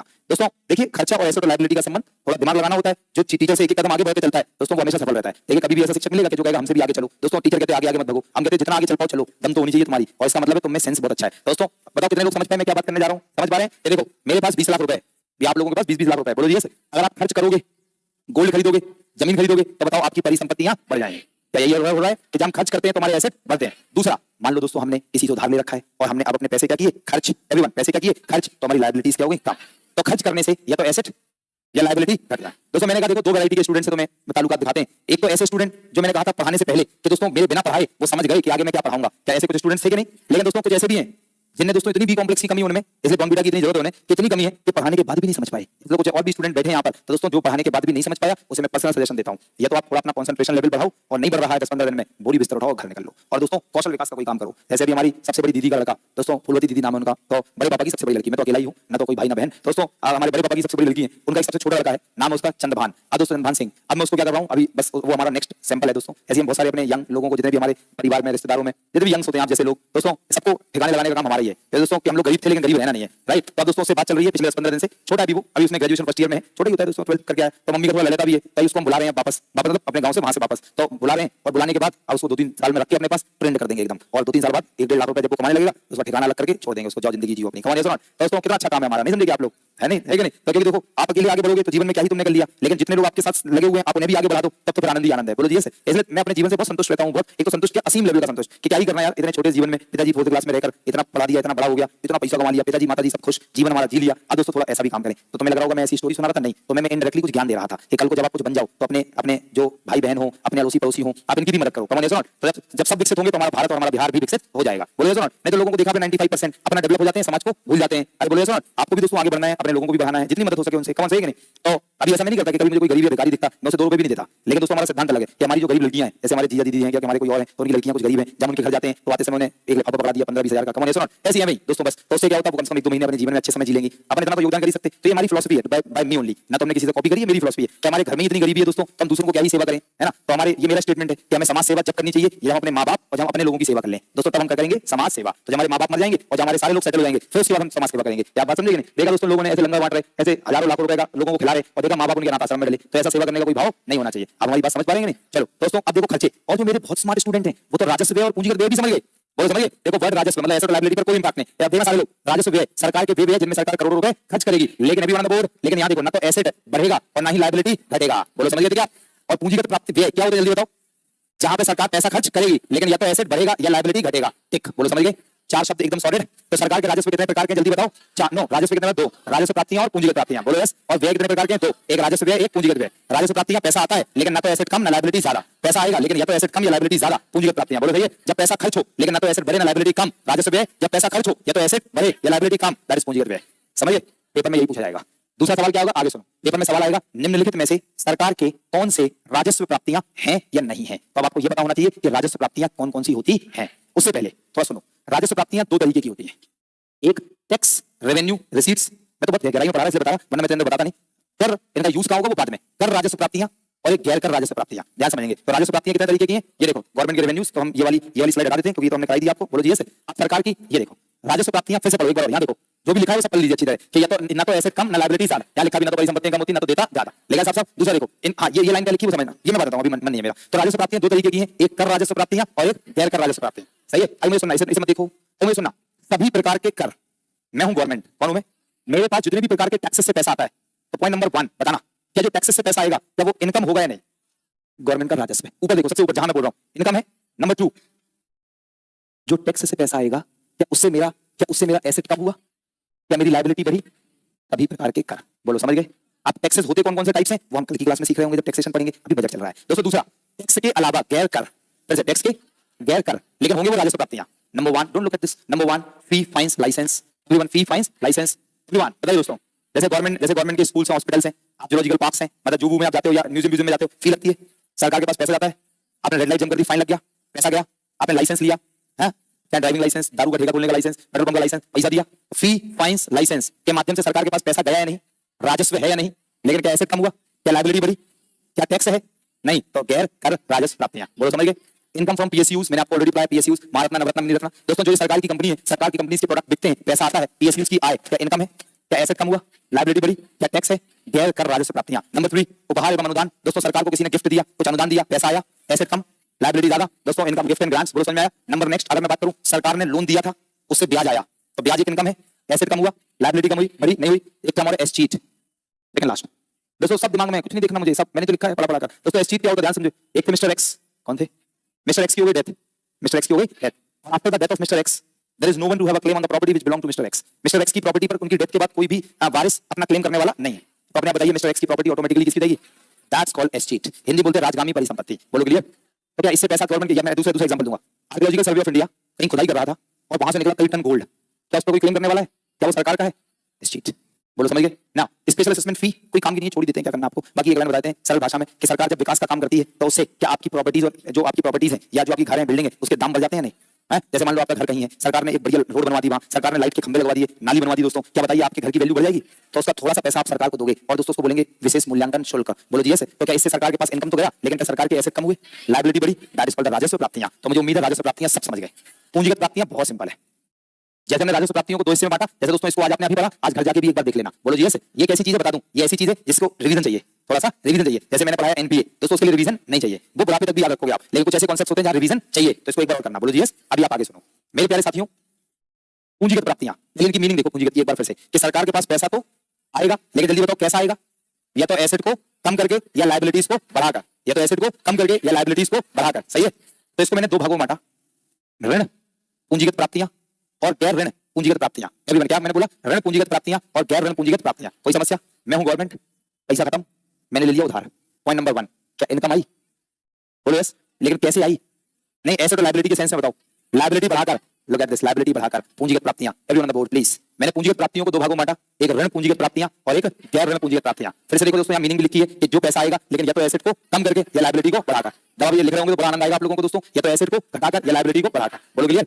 आप ध्यान समझना, ऋण पूंजीगत प्राप्तियां, बोरोइंग्स नंबर 1 दोस्तों, ऋण। अब मुझे ये बताइए फिर से एक बार, मैं हूं गवर्नमेंट, पैसा खत्म, आई नीड पैसा, ऐसे मैंने उधार ले लिया, पैसा आ गया, लेकिन लायबिलिटी बढ़ गई। तो जब बोरो करेंगे दोस्तों लायबिलिटी बढ़ जाएगी, तो इसलिए हम कहते हैं इसको ऋण पूंजीगत प्राप्तियों को पूंजीगत प्राप्तियां। आगे प्लीज सुनना मुझे, यहां मैंने क्या लिखा है वो सुनो, छोड़ो मुझे सुनो। ऋण लेने के दो तरीके हैं। कितने तरीके? एक है जैसे हम लोग बोलते हैं इंटरनल डेट, आंतरिक ऋण, एक है बाहरी ऋण। तो सरकार के पास ऋण लेने के कितने तरीके हैं? कितने हैं? राइट दोस्तों, ऋण लेने के दो तरीके हैं, एक इंटरनल और एक एक्सटर्नल। एक मतलब देश के अंदर और देश के बाहर। देश के अंदर आपको मैंने पढ़ाया G-sec, government security, short term के लिए ट्रेजरी बिल, लॉन्ग टर्म के लिए गवर्नमेंट बॉन्ड। याद आया दोस्तों? तो इंटरनली गवर्नमेंट पैसा लेती है तो पब्लिक से, वही गवर्नमेंट बॉन्ड्स, या दोस्तों एनएससी के बीपी या आरबीआई से। कोई समस्या? एक्सटर्नली देश के बाहर government can borrow money from IMF, world bank या किसी विदेशी देश से। तो ये हिस्सा समझ गए आप लोग? बोलो पक्का? दोस्तों ऋण के अलावा ऐसा इनकम जिससे या तो एसेट कम हो या लायबिलिटी बढ़े। Number 2, disinvestment. ध्यान सुनना, विनिवेश। एवरीवन, क्या विनिवेश ऑलरेडी आप जानते हैं क्या होता है? जल्दी बताइए। शाबाश शाबाश शाबाश। सरकारी कंपनियों को प्राइवेट कंपनी में बेचना। बोलो यस, कुछ शेयर्स। दोस्तों जल्दी बताइए। पहली बात तो ये कि जब विनिवेश करेंगे तो पैसा आएगा या नहीं। दूसरी बात तो ये, एसेट और लायबिलिटी के सेंस में बोलो कैसे आएगा। और उसमें यहां से हमारा जो एसेट है वो क्या होगा? कम होगा। दिस इज कॉल्ड पूंजीगत प्राप्ति। क्या ये ऋण है? क्या ये ऋण है? गैर ऋण पूंजीगत प्राप्तियों में। बोलो समझ में? ये समझाना बहुत मुश्किल है, लेकिन आप थोड़ा दिमाग लगाओगे, मैं नहीं समझा पाऊंगा, तो मेरे बस की नहीं है, लेकिन मैं जान लगा सकता हूं अपनी समझाने में। दोस्तों ऋणों की वसूली, ये समझ में तो आ रहा है कि ये इनकम आ रही है, लेकिन ये बहुत मुश्किल है कि पूंजीगत प्राप्तियां कैसे है ये। तो अगर आप मुझे सुनोगे तो मैं एक लाइन में थोड़ा प्रयास करता हूं समझाने का, बाकी बहुत मुश्किल है मैं शायद समझाना पाऊं। ऋणों की वसूली, रुको पहले तो ऐसे बताओ, आपने अपने किसी दोस्त को 2 लाख रुपए उधार दिए थे, जब वो आपको 2 लाख रुपए वापस देगा, जब आपका ऋण वसूल होगा तो पैसा आएगा या नहीं? रेवेन्यू है, प्राप्तियां हैं, ये समझ में तो आ रहा है। लेकिन ये पूंजीगत प्राप्तियां कैसे हैं इसकी समझाने में मेरी जान निकलेगी, लेकिन मैं कोशिश करता हूं आपको जान देने की, और फिर देखना कितनी आपको समझ में आई। Loans are an asset. इतना सस्ता शब्द तो मैं थोड़ा बोलता कि बहुत मेहनत लगेगी, समझ में नहीं आएगा दोस्तों। जो ऋण होते हैं वो एसेट होते हैं। अब ये बताना होगा कैसे, लोन एसेट कैसे होता है? Loans are an assets. चार लोग सुनना, लोन्स आर एन एसेट, सही है? मैं मेडिसिन में हूं, नहीं वो बोलेगा, देखा वो नहीं, हमारे नीचे सुविधा है दोस्तों। Loans are an asset, loans are an asset, है ना दोस्तों? बहुत ध्यान सुनना मुझे भाई। मैंने आपको लोन दिया 2 लाख रुपए, मान लो 2 लाख रुपए, तो वो एसेट कैसे हुआ मेरे लिए? समझना, आप बताना, क्या आप मुझे लोन कभी ना कभी वापस दोगे? क्या लोन मेरा जाएगा और पैसा आएगा? एसेट हो गया। ऐसे नहीं, ऐसे समझ में आएगा। मैं आपको 2 लाख नहीं देता हूं, मैं 2 लाख रुपए का गोल्ड खरीद लेता हूं, या 2 लाख रुपए की जमीन, क्या वो एसेट है? जब वो बिकेगी तो पैसा आएगा। तो ना तो मैं जमीन खरीदता हूं ना मैं गोल्ड, मैं 2 लाख आपको दे देता हूं उधार, क्या जब वो चुकेगा तो पैसा आएगा? You got the point. तो दोस्तों लोन्स क्या होते हैं? एसेट। बोलो समझिए। लेकिन आगे एक और कहानी में लाइन है कि जो दे रहा है उसके लिए एसेट और जो ले रहा है उसके लिए लायबिलिटी। बोलो हाँ या ना? समझिए, आप ध्यान समझना। इसीलिए तो दोस्तों मैंने आपको इतना बताया नहीं, क्योंकि मैं आपकी क्लास में इतना बताता नहीं। आपने कभी ये क्यों नहीं सोचा कि एनपीए को एनपीए क्यों कहते हैं? क्या बोला मैंने? एनपीए को एनपीए क्यों कहते हैं? फायदा 90 दिनों ज्यादा हो जाए, लोन ना आए तो उसे क्या कहेंगे? एनपीए ना, नॉन परफॉर्मिंग एसेट्स। मतलब वे लोन जो परफॉर्म ना करें is called non performing assets. बोलो जी यस। ये टोपी वाला अभी भी बैठा के अंदर उसके दोस्तों, what is NPA? This is non performing assets. मुझे क्या लगा टीचर ने देखा नहीं, घुस के बैठ गया। बेटा तुम्हारी शकल देख के बता सकते हैं कि तुम्हारा इस जन्म में कब होगा या कभी भी नहीं होगा। बोलो जी यस। बहुत अनुभव है ना दोस्तों। तुम्हारे हाव भाव से ये बता सकते हैं कि तुम मुझे कितनी देर से सुन रहे। तुम्हारे हाव भाव से ये भी बता सकते हैं कि इसने एक बार बीच में हाथ ऊपर किया था, सरसरा रही थी, और बाद में इसने सरसराना बंद कर दिया, क्योंकि दोस्तों इसका सवाल का जवाब इसको मिल गया, और मुझे ये भी पता कि इसके मन में सवाल क्या था, लेकिन अभी मैं भूल गया।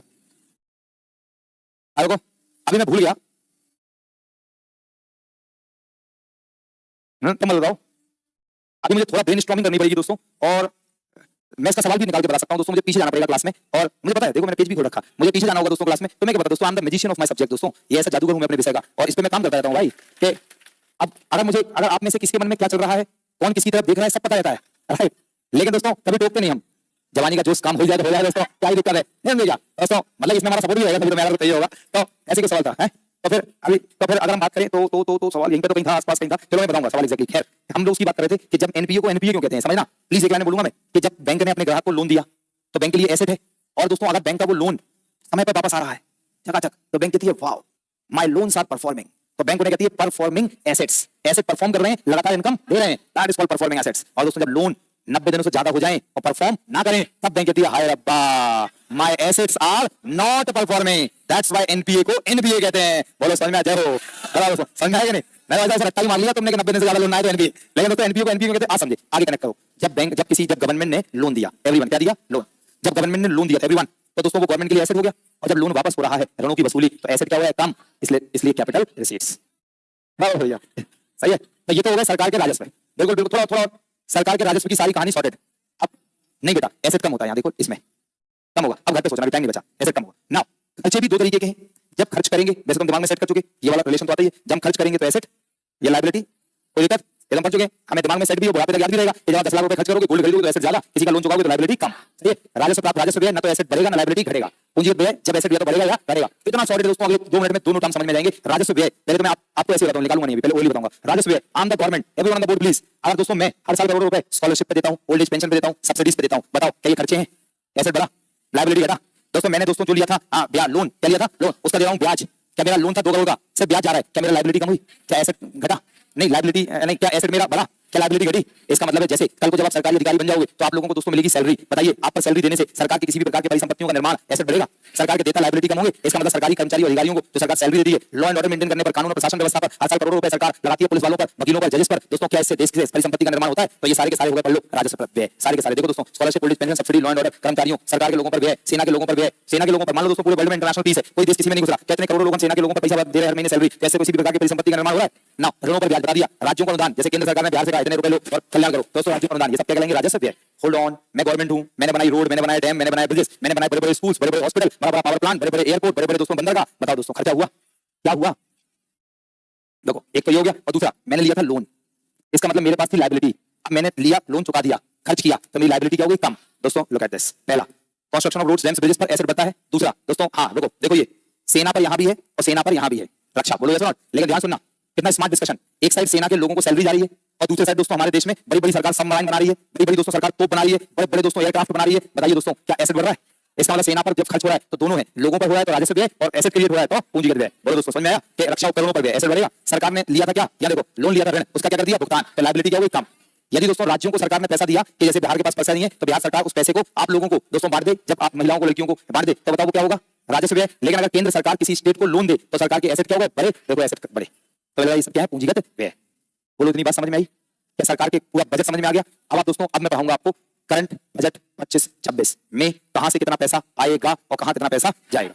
बोलो जी यस। बहुत गौर से सुनना। हर साल सरकार, देखो ये बहुत लंबी चौड़ी बात है, मैं इसको बिल्कुल हटा रहा, ये मैं बिल्कुल नहीं बता रहा, आप बस इतना थोड़ा एक लाइन में बोल देता हूं जिससे आप थोड़ा सीख लें। देखो कभी पहले सरकार अपने बजट में बोलती थी, अपने खर्चों को 2 श्रेणी में रखती थी, एक विकास व्यय और दूसरा गैर विकास व्यय। अभी बन क्या? विकास व्यय और गैर विकास व्यय। बोलो क्लियर? लेकिन दोस्तों अभी क्या हो रहा है? अभी क्या हो रहा है? एक विकास व्यय और दूसरा गैर विकास व्यय। बोलो क्लियर? लेकिन दोस्तों एक पेन पेपर दे दो, और अगर हम बात करें, ध्यान सुनना, मतलब आज मैंने आपको 2 व्यय बताए, एक ही जना तो कोई, आज मैंने 2 व्यय बताए, नहीं छोटा सा, तो नहीं छोटा सा, पीछे से ऐसे हिस्सा, आज मैंने 2 व्यय बताए आपको। एक व्यय बताया मैंने दोस्तों, जैसे मैंने कहा कि अगर मैंने 2 व्यय बताए तो एक मैंने बताया राजस्व व्यय और एक पूंजीगत व्यय, राइट? तो एक राजस्व व्यय और एक पूंजीगत व्यय। तो दोस्तों ये लो, तो अगर हम बात करें, ठीक है बेटा, एक राजस्व व्यय, पूंजीगत व्यय, तो हमने बजट में 2 भाग करे, एक राजस्व व्यय और एक पूंजीगत व्यय। लेकिन दोस्तों पहले कभी पुराने समय में 90s में बात चल रही है, सरकार के बजट में 2 हिस्से होते थे खर्च के, एक विकास व्यय और एक गैर विकास व्यय। खत्म बात, छोड़ो, इतना अंदर नहीं जा रहे। 1987 में 85 में एक सुखमय चक्रवर्ती जी आप साहब थे, वेस्ट बंगाल के, लाइक ये वित्त मंत्री वगैरह रहे, बड़े अर्थशास्त्री थे। तो सुखमय चक्रवर्ती रिपोर्ट आई इनकी समिति की, और समिति ने कहा, सुखमय चक्रवर्ती समिति ने कहा कि एक काम करते हैं कि सरकार आप अपने बजट में, जैसे आज मैंने आपको बताया ना राजस्व व्यय, पूंजीगत व्यय, अगर मैं 1985 से पहले पढ़ा रहा होता, तब तक पहला भी नहीं हुआ था, लेकिन अगर मैं पढ़ा रहा होता तो मैं अपने स्टूडेंट्स को पढ़ाता बजट 2 प्रकार का खर्चा है, एक विकास व्यय और एक गैर। मैं आपको ओएलई भी बता सकता हूं, अभी रोड डैम्स ब्रिजेस बनेंगे, विकास होगा, विकास व्यय। Scholarship, old age pension, subsidy, गैर विकास। मतलब भाई ये होगा राजस्व व्यय, ये होगा पूंजीगत व्यय। आप लोग ऐसे आप करो, एसेट्स लायबिलिटी को भूल जाओ, शब्द को पकड़ो, एक राजस्व व्यय होता है और एक पूंजीगत व्यय। बिहार सरकार ने कहा कि बिहार में लड़कियां बीपीएससी का प्रीलिम्स पास कर लेंगी 50,000 देंगे, यूपीएससी का प्रीलिम्स देंगे 1 लाख देंगे। बताओ दोस्तों सरकार का राजस्व व्यय, पूंजी व्यय। राजस्व व्यय, सरकार ने कहा कि भैया हम ये जो हमारा लाइक बीटा में हम एयरपोर्ट बना रहे हैं, दोस्तों वो क्या है? ऐसे सीखो, आप शब्दों को सीखो इकोनॉमिक्स में। पूंजीगत व्यय, बोलो ऐसे। तो 1985 से सरकार अपने बजट में विकास और गैर विकास व्यय की जगह सरकार करने लग रहा है प्लान्ड एक्सपेंडिचर और नॉन प्लान्ड एक्सपेंडिचर, नियोजित व्यय और गैर नियोजित व्यय। बोलो क्लियर है? आगे कुछ नहीं बताएंगे, बस याद रखना कि जो व्यय पंचवर्षीय योजनाओं के तहत हो दैट इज नियोजित, और जो पंचवर्षीय योजनाओं के तहत ना हो दैट इज गैर नियोजित। बस याद रखना, जैसे कृषि, सिंचाई, पावर प्लांट, एयरपोर्ट, पोर्ट, इन सब पे खर्चा क्या कहलाता है? सही है। और सरकार अगर मान लो ब्याज क्या सरकार पंचवर्षीय योजना में ये बनाएगी क्या कि इस 3 साल बाद इतना लोन लेंगे, इतना ब्याज देंगे, कहेगी क्या? दोस्तों ब्याज भुगतान, subsidy, scholarship, old age pension, ये सारे के सारे क्या है? गैर नियोजित व्यय। ये पेपर में आता है, ध्यान ले देते हैं, वेरी इंपॉर्टेंट। क्या आता है मैं अभी बता दूं, पेपर में आएगा निम्नलिखित में से क्या सरकार के नियोजित व्यय होते हैं या कौन से गैर नियोजित व्यय होते हैं। चलो इसके बाद भी बहुत सारे व्यय में है बातें, वो मैं हटा रहा, मैं सोच रहा आपके किसी काम का नहीं है। तो दोस्तों दिस इज कॉल्ड व्यय और पूंजीगत व्यय। क्या इतनी बात समझ पाए? दोस्तों लास्ट स्टेटमेंट में जाता हूं, ये और सीखो, थोड़ा टेक्निकल है, थोड़ी जान लगा दो दोस्तों, तुम्हारे स्तर से थोड़ा ऊपर है, थोड़ी जान लगा दो। एक बेहतरीन शब्द मैं आपकी झोली में डाल दूंगा आज, बोलो डालूं क्या? तो एक मैंने आज आपको राजस्व व्यय पढ़ाया, एक पूंजीगत व्यय पढ़ाया, दिमाग लगाना दोस्तों। मैं आपको थोड़ा कम प्रभुत्व के साथ पढ़ाऊं, कम एफिशिएंसी, कम दक्षता के साथ, तब भी पैसा तो नहीं मिलेगा है, कम चल रहा हूं, कम एक्सप्रेशन दूं दोस्तों, तब भी उतना ही पैसा मिलेगा। लेकिन उसके बाद भी मैं अपनी पूरी एनर्जी, पूरी ताकत से, पूरे डिवोशन से, धार्मिक तरीके से आपको पढ़ा रहा हूं। इसका रीजन क्या है? कर्म के प्रति ईमानदारी, कर्म के प्रति। तो जब आप कुछ बन जाएं तो अपना काम ऐसी ईमानदारी से करें। बोलो जी यस। जीवन में पैसा तो मिलेगा ही मिलेगा, आंतरिक रूप से संतुष्टि मिलेगी। जब मैं सोने जाता हूं 30 सेकंड से 1 मिनट लगता है, तुरंत सो जाता हूं दोस्तों, बस 2 मिनट तो कभी नहीं लगे, नहीं समझे क्या? आंतरिक रूप से एकदम प्रसन्न। गलत करना ही गलत नहीं है, गलत सोचना भी गलत है। बोलो भरत बाबा की, बोलो क्या बात समझ पाए? गलत करना ही गलत, गलत सोचना भी गलत है। Always remember that. बोलो जी यस। तो इसलिए दोस्तों इतने असीम संतुष्ट हो आप अपने आप से कि आप दोस्तों बिल्कुल बढ़िया ही बढ़िया, बस आगे क्या ही बोले। तो ये तब होगे जब आपको परमात्मा ने पढ़ने का काम दिया। इतनी संतुष्टि के साथ पढ़ाई करो कि दोस्तों आपकी आत्मा तृप्ति हो जाए। सिलेक्शन हो या ना हो बात की बात है। वो कभी कभी ऐसा भी होता है, जिस दिन पेपर देने जा रहे थे उस दिन लक अच्छा नहीं था, कभी कभी ऐसा भी हो सकता है, ऐसा मान लेता हूं। मतलब इतनी ही किस्मत खराब थी दोस्तों, जो पढ़ के गए वो नहीं आया, जो नहीं पढ़े वही आ गया, है कि नहीं? तो इसका मतलब है अभी वो तुम्हारे किस्मत में सरकारी पैसा बनना नहीं था, तो हम ऐसा मानते हैं। लेकिन अपनी मेहनत पूरी करो। बोलो जी यस। कि अगर वो क्वेश्चन नहीं आते, कोई और आ जाते तो आप कर ले जाते। ये आप तो जानते हो दुनिया जाने या ना जाने, कौन है सर? तो मेरे प्यारे साथी थोड़ी सी मेहनत लगाना। तो ये क्या है आप एक बार बताओ। जो राजस्व व्यय में मैंने लास्ट में लिखा था राज्यों का अनुदान, ये वाला राज्यों का अनुदान डब्बे में बंद कर रखा, बताना केंद्र सरकार ने बिहार सरकार को ग्रांट दिया, अनुदान ग्रांट, चलो जी अपने राज्यवासियों की कल्याण करो, राजस्व है ना। ले भाई साहब बिहार सरकार बहुत चंड निकली, पलटू राम तो है, बताइए लाभ खींच रहे हैं भाई साहब बुढ़ापे में, है दोस्तों? ये तो बिल्कुल बर्दाश्त नहीं हो सकता ना ऐसा, है कि नहीं दोस्तों? अगर हम बात करें, सुनने में कुछ और आ रहा है अभी 1-2 दिन से, है? हाँ मतलब हम कह रहे तुम लोग को इंटरनल न्यूज़ भी है बहुत तगड़ी लेवल की, देखो अभी आप 1 हफ्ते 10 दिन में कुछ सुनोगे, है? तो अभी हम उस पर बात नहीं कर रहे, इमोशन मत हो, तो हमें यहीं पे सुनो। फिलहाल हम अर्थशास्त्र पढ़ा रहे, पॉलिटिक्स की चर्चा नहीं हो रही क्लास में। दोस्तों मेरी बात सुनो बहुत शिद्दत से। केंद्र सरकार ने बिहार सरकार को पैसा दिया कि लो जी अनुदान, लोगों की सेवा कर लो, गरीबी बड़ी बहुत ज्यादा है, मिटा दो बिहार में। लेकिन भाई साहब बिहार के सीएम साहब ने उसी पैसे को उठाया और बिहार में सड़क बना दी, बांध बना दिया। बताओ क्या केंद्र सरकार जो राज्यों को अनुदान दे रही है, कैसे परिसंपत्ति एसेट बढ़ सकता है? नहीं, यहाँ तो नहीं बढ़ रहा ना, क्रॉस है, बढ़ सकता है। इसका मतलब है दोस्तों, इसको दे दो, इसको दे दो, बढ़ सकता है। इसका मतलब है दोस्तों दिस इज कॉल्ड राज्यों का अनुदान। पानी है तुम्हारे पास? ओके ठीक है ठीक है ठीक। चलेगा कोई बात नहीं, इसको तुम रख लो इमरजेंसी के लिए। दोस्तों राज्यों का अनुदान जो दे रही है सरकार, सारे लोग फोकस करो, जो राज्यों का अनुदान दे रही है, क्या सरकार राज्य सरकार इससे राज्य में परिसंपत्ति का निर्माण कर सकती है? नहीं। तो हमने क्या किया बहुत स्मार्टली, पूंजीगत व्यय में, एवरीवन पूंजीगत कैपिटल एक्सपेंडिचर में जो राज्यों को अनुदान दिया जाता है केंद्र द्वारा, इसे जोड़ दिया, एक नया शब्द बन गया प्रभावी पूंजीगत व्यय। बस इतना याद रख पाना। बोलो रख पाओगे कि नहीं? प्रभावी पूंजीगत व्यय मतलब पूंजीगत व्यय तो करिए, रोड्स डैम्स ब्रिजेस करिए, प्लस केंद्र ने राज्य को जो ग्रांट दी और अगर राज्य से एसेट बना ले तो उससे बोल देंगे प्रभावी पूंजीगत व्यय। ये शब्द भारतीय अर्थव्यवस्था में पी चिदंबरम साहब लेकर आए थे अपने बजट स्पीच 2011 में। 2011 से पहले भारतीय अर्थव्यवस्था में ऐसा कोई भी शब्द नहीं था। दिस इज प्रभावी पूंजीगत व्यय। दोस्तों देखिए आपको पता नहीं है कि आप कितने स्मार्ट हो चुके हैं, जो आपकी स्मार्टनेस मैं दिखाने जा रहा हूं, और आप इतने स्मार्ट हो चुके हैं कि मैं आपको 2025-26 का बजट दिखाऊंगा। और कितनी अच्छी बात है दोस्तों, पहले आप इसमें सुनने बैठे सन्नाटा थे और अभी 2-2.5 घंटे का मेरा लेक्चर अटेंड करने के बाद इसमें लिखी गई एक एक बात पर तुम्हारी मास्टरी हो चुकी है। ध्यान से देखिएगा, यह है बजट 2011-25-26 का सार। दोस्तों देखिएगा इसमें कितने सारे शब्द हैं। पहले यहां से अपन शुरू करेंगे, विजिबल है सबको थोड़ा बड़ा कर दिया जाएगा। लो सही है दोस्तों, ये देखिए आप कितने मास्टर हैं। मैंने आपसे शुरुआत यहां से करी कि बजट में सरकार 3 वर्षों के आप लोगों को लेकर आती है, तो हम 25-26 की बात कर रहे हैं। तो एक 25-26 का हो गया बजट अनुमान, आप जानते हैं। एक 24-25 पिछले साल का बजट और ये संशोधित अनुमान आप जानते हैं, और वास्तविक अनुमान 23-24 का बताओ जानते हैं दोस्तों। जब पढ़ने के बाद अगर पढ़ने के बाद कॉन्सेप्ट सीखने के बाद इस तरीके की चीजें समझ लो, काम हो गया दोस्तों। आइए दोस्तों इसमें लिखे हुए इतने सारे शब्द हैं 18, इनमें से 14 शब्द कि आप मास्टर हो चुके हैं। 15, 16, 17, 18 अभी थोड़ी देर बाद बताऊंगा दोस्तों, ये शब्द अभी बाद में बताऊंगा। लेकिन शुरू के 14 शब्द जो हैं आप मास्टर हो चुके हैं, आपको पता ही नहीं चला। देखते जाइए क्या क्या राजस्व प्राप्तियां आपको आता है, जल्दी बोलो हाँ। नंबर 2 राजस्व के अंदर एक कर राजस्व प्राप्तियां, एक कर भिन्न मतलब नॉन टैक्स। दोस्तों आपको ये भी आता है, जल्दी बोलो हाँ। देखो दोस्तों नेक्स्ट अगर हम बात करें तो ये लिखा पूंजी प्राप्तियां आप जानते हो दोस्तों, ऋण की वसूली, अन्य प्राप्तियां, उधार ऋण आप ये भी जानते हो। बोलो जी यस। कुल मिलाकर कुल प्राप्तियां, ध्यान से देखो सरकार का जो बजट है 2025-26 का वो है 50,65,345 करोड़। तो सरकार का जो बजट है वो है 50,65,345 करोड़। दोस्तों दिस इज कॉल्ड सरकार का बजट फॉर 25-26, 50,65,345 करोड़। फिर से कितने का? 50,65,345 करोड़। फिर से 50,65,345 करोड़। एक और 50,65,345 करोड़। ये पेपर का सवाल हो सकता है। बोलो जी यस। 2025-26 का बजट कितने का है? बोलो क्लियर। पिछले साल का बजट 24-25 का बजट था कितने का? 48,20,512 करोड़। दोस्तों 48,20,512 करोड़ से 50,65,345 करोड़ का बजट बनाया गया। Is it alright? आ जाओ दोस्तों, कुल व्यय में राजस्व खाते पर जिसमें मतलब राजस्व व्यय, इसका मतलब हो गया राजस्व व्यय। दोस्तों राजस्व व्यय आपको आता है, ब्याज भुगतान इसी के अंदर आता है। और पढ़ो पूंजी खाते के सृजन हेतु सहायता अनुदान, क्या यही ग्रांट्स हैं? क्या यही ग्रांट्स हैं दोस्तों? और लास्ट में पूंजी खाता, ये हो गया पूंजीगत व्यय। एवरीवन ये क्या हो गया? पूंजीगत व्यय। देखते जाना, ये 12वां हो गया ग्रांट्स, ये क्या है? वही अनुदान, ये लिखा था ग्रांट्स। अरे ग्रांट्स ने स्टेट्स को बोले जैसे, और देखना 12वां हो गया अनुदान और 13वां हो गया पूंजीगत खाता। यहाँ देखना 12 और 13 को जोड़ दिया तो बन गया प्रभावी पूंजीगत व्यय। 14 शब्द आपको आ चुके हैं, बोलो जय हो। बोलो समझ में आ गया? अब आप हर साल के बजट को एक अर्थशास्त्री की तरह एनालाइज कर सकते हैं कि सरकार ने कितना पैसा कहां से लाएगी और कहां ले जाएगी। 4 शब्द बचे हैं, वो बाद में बात करेंगे, लेकिन उससे पहले हर साल अपने बजट में सरकार 2 बातें करती है। कि सरकार क्या करती है? 1 रुपए, एवरीवन 1 रुपए में होते हैं 100 पैसे। तो सरकार एक काम करती है, 1 रुपए का गिल्टा बनाती है 1 रुपए और कहती है रुपया कहां से आता है। 1 रुपए का मतलब 100 पैसे, मतलब रेवेन्यू का 100%, मतलब जो भी सरकार के पास इनकम आएगी वो कहां से आएगी, दैट इज कॉल्ड रुपए कहां से आता है। सही है। और सरकार एक और चीज दिखाती है कि रुपए कहां जाता है, इसका मतलब सरकार के खर्च कहां कहां होंगे। कोई समस्या? दोस्तों 2025-26 का ये रखा है, देखो 25-26 और ये रखा है 24-25। ये 2 साल का सरकार का राजस्व का सारा स्रोत आपके सामने है, आपकी झोली में। जरा ध्यान से देखते जाना, जो मैं बताऊंगा। जितना काम का उतना देखो। एक एग्जाम में सवाल आ सकता है कि बजट 2025-26 में सरकार के पास टोटल राजस्व का सबसे बड़ा हिस्सा किस कर से प्राप्त होगा। तो याद रखना, रुको बोलो नहीं, सिर्फ मुझे सुनो। निगम कर, कॉर्पोरेट टैक्स क्या होता है ये हम कल की क्लास में सीखेंगे जब हम टैक्सेशन पढ़ेंगे। बोलो जी यस। निगम कर से आएगा 17 पैसा, 17% मान लो। आयकर से 22%, कस्टम ड्यूटी, सीमा शुल्क, एक्सपोर्ट इंपोर्ट से 4%, यूनियन एक्साइज ड्यूटी, केंद्र उत्पादन शुल्क। रुको बोलो नहीं आप लोग, केंद्र उत्पादन शुल्क क्या होता है ये मैं कल बताऊंगा। दोस्तों यहां से कितना आएगा? 5 पैसा। जीएसटी से 18 पैसा। तो आप जरा ध्यान से देखो कि सभी करों में सर्वाधिक राजस्व वाला कर बजट 25-26 कौन सा है? Income tax. याद रखना, हर साल बदलता है। आप मुझे बताइए पीवाईक्यूज पढ़ते हुए, एमसीक्यू लगाते हुए ऐसा सवाल कितने बार मिला है कि सर्वाधिक राजस्व वाला कर मिला है? और आप इसका आंसर अलग अलग पाएंगे क्योंकि हर साल अलग अलग होता है। मुझे आप बात समझ गए ना? एवरीवन देखो, हमने राजस्व प्राप्तियों के 2 टुकड़े करे थे।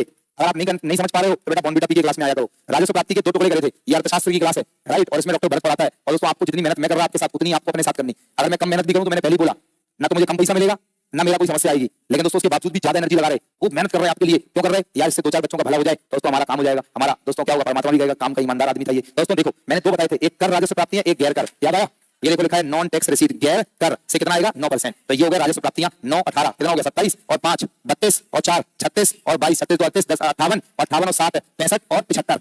75 दोस्तों 75% सरकार का राजस्व कहां से आएगा? राजस्व प्राप्तियां। और ध्यान से देखो ये क्या लिखा? बोरोइंग। क्या पूंजीगत प्राप्तियां हैं?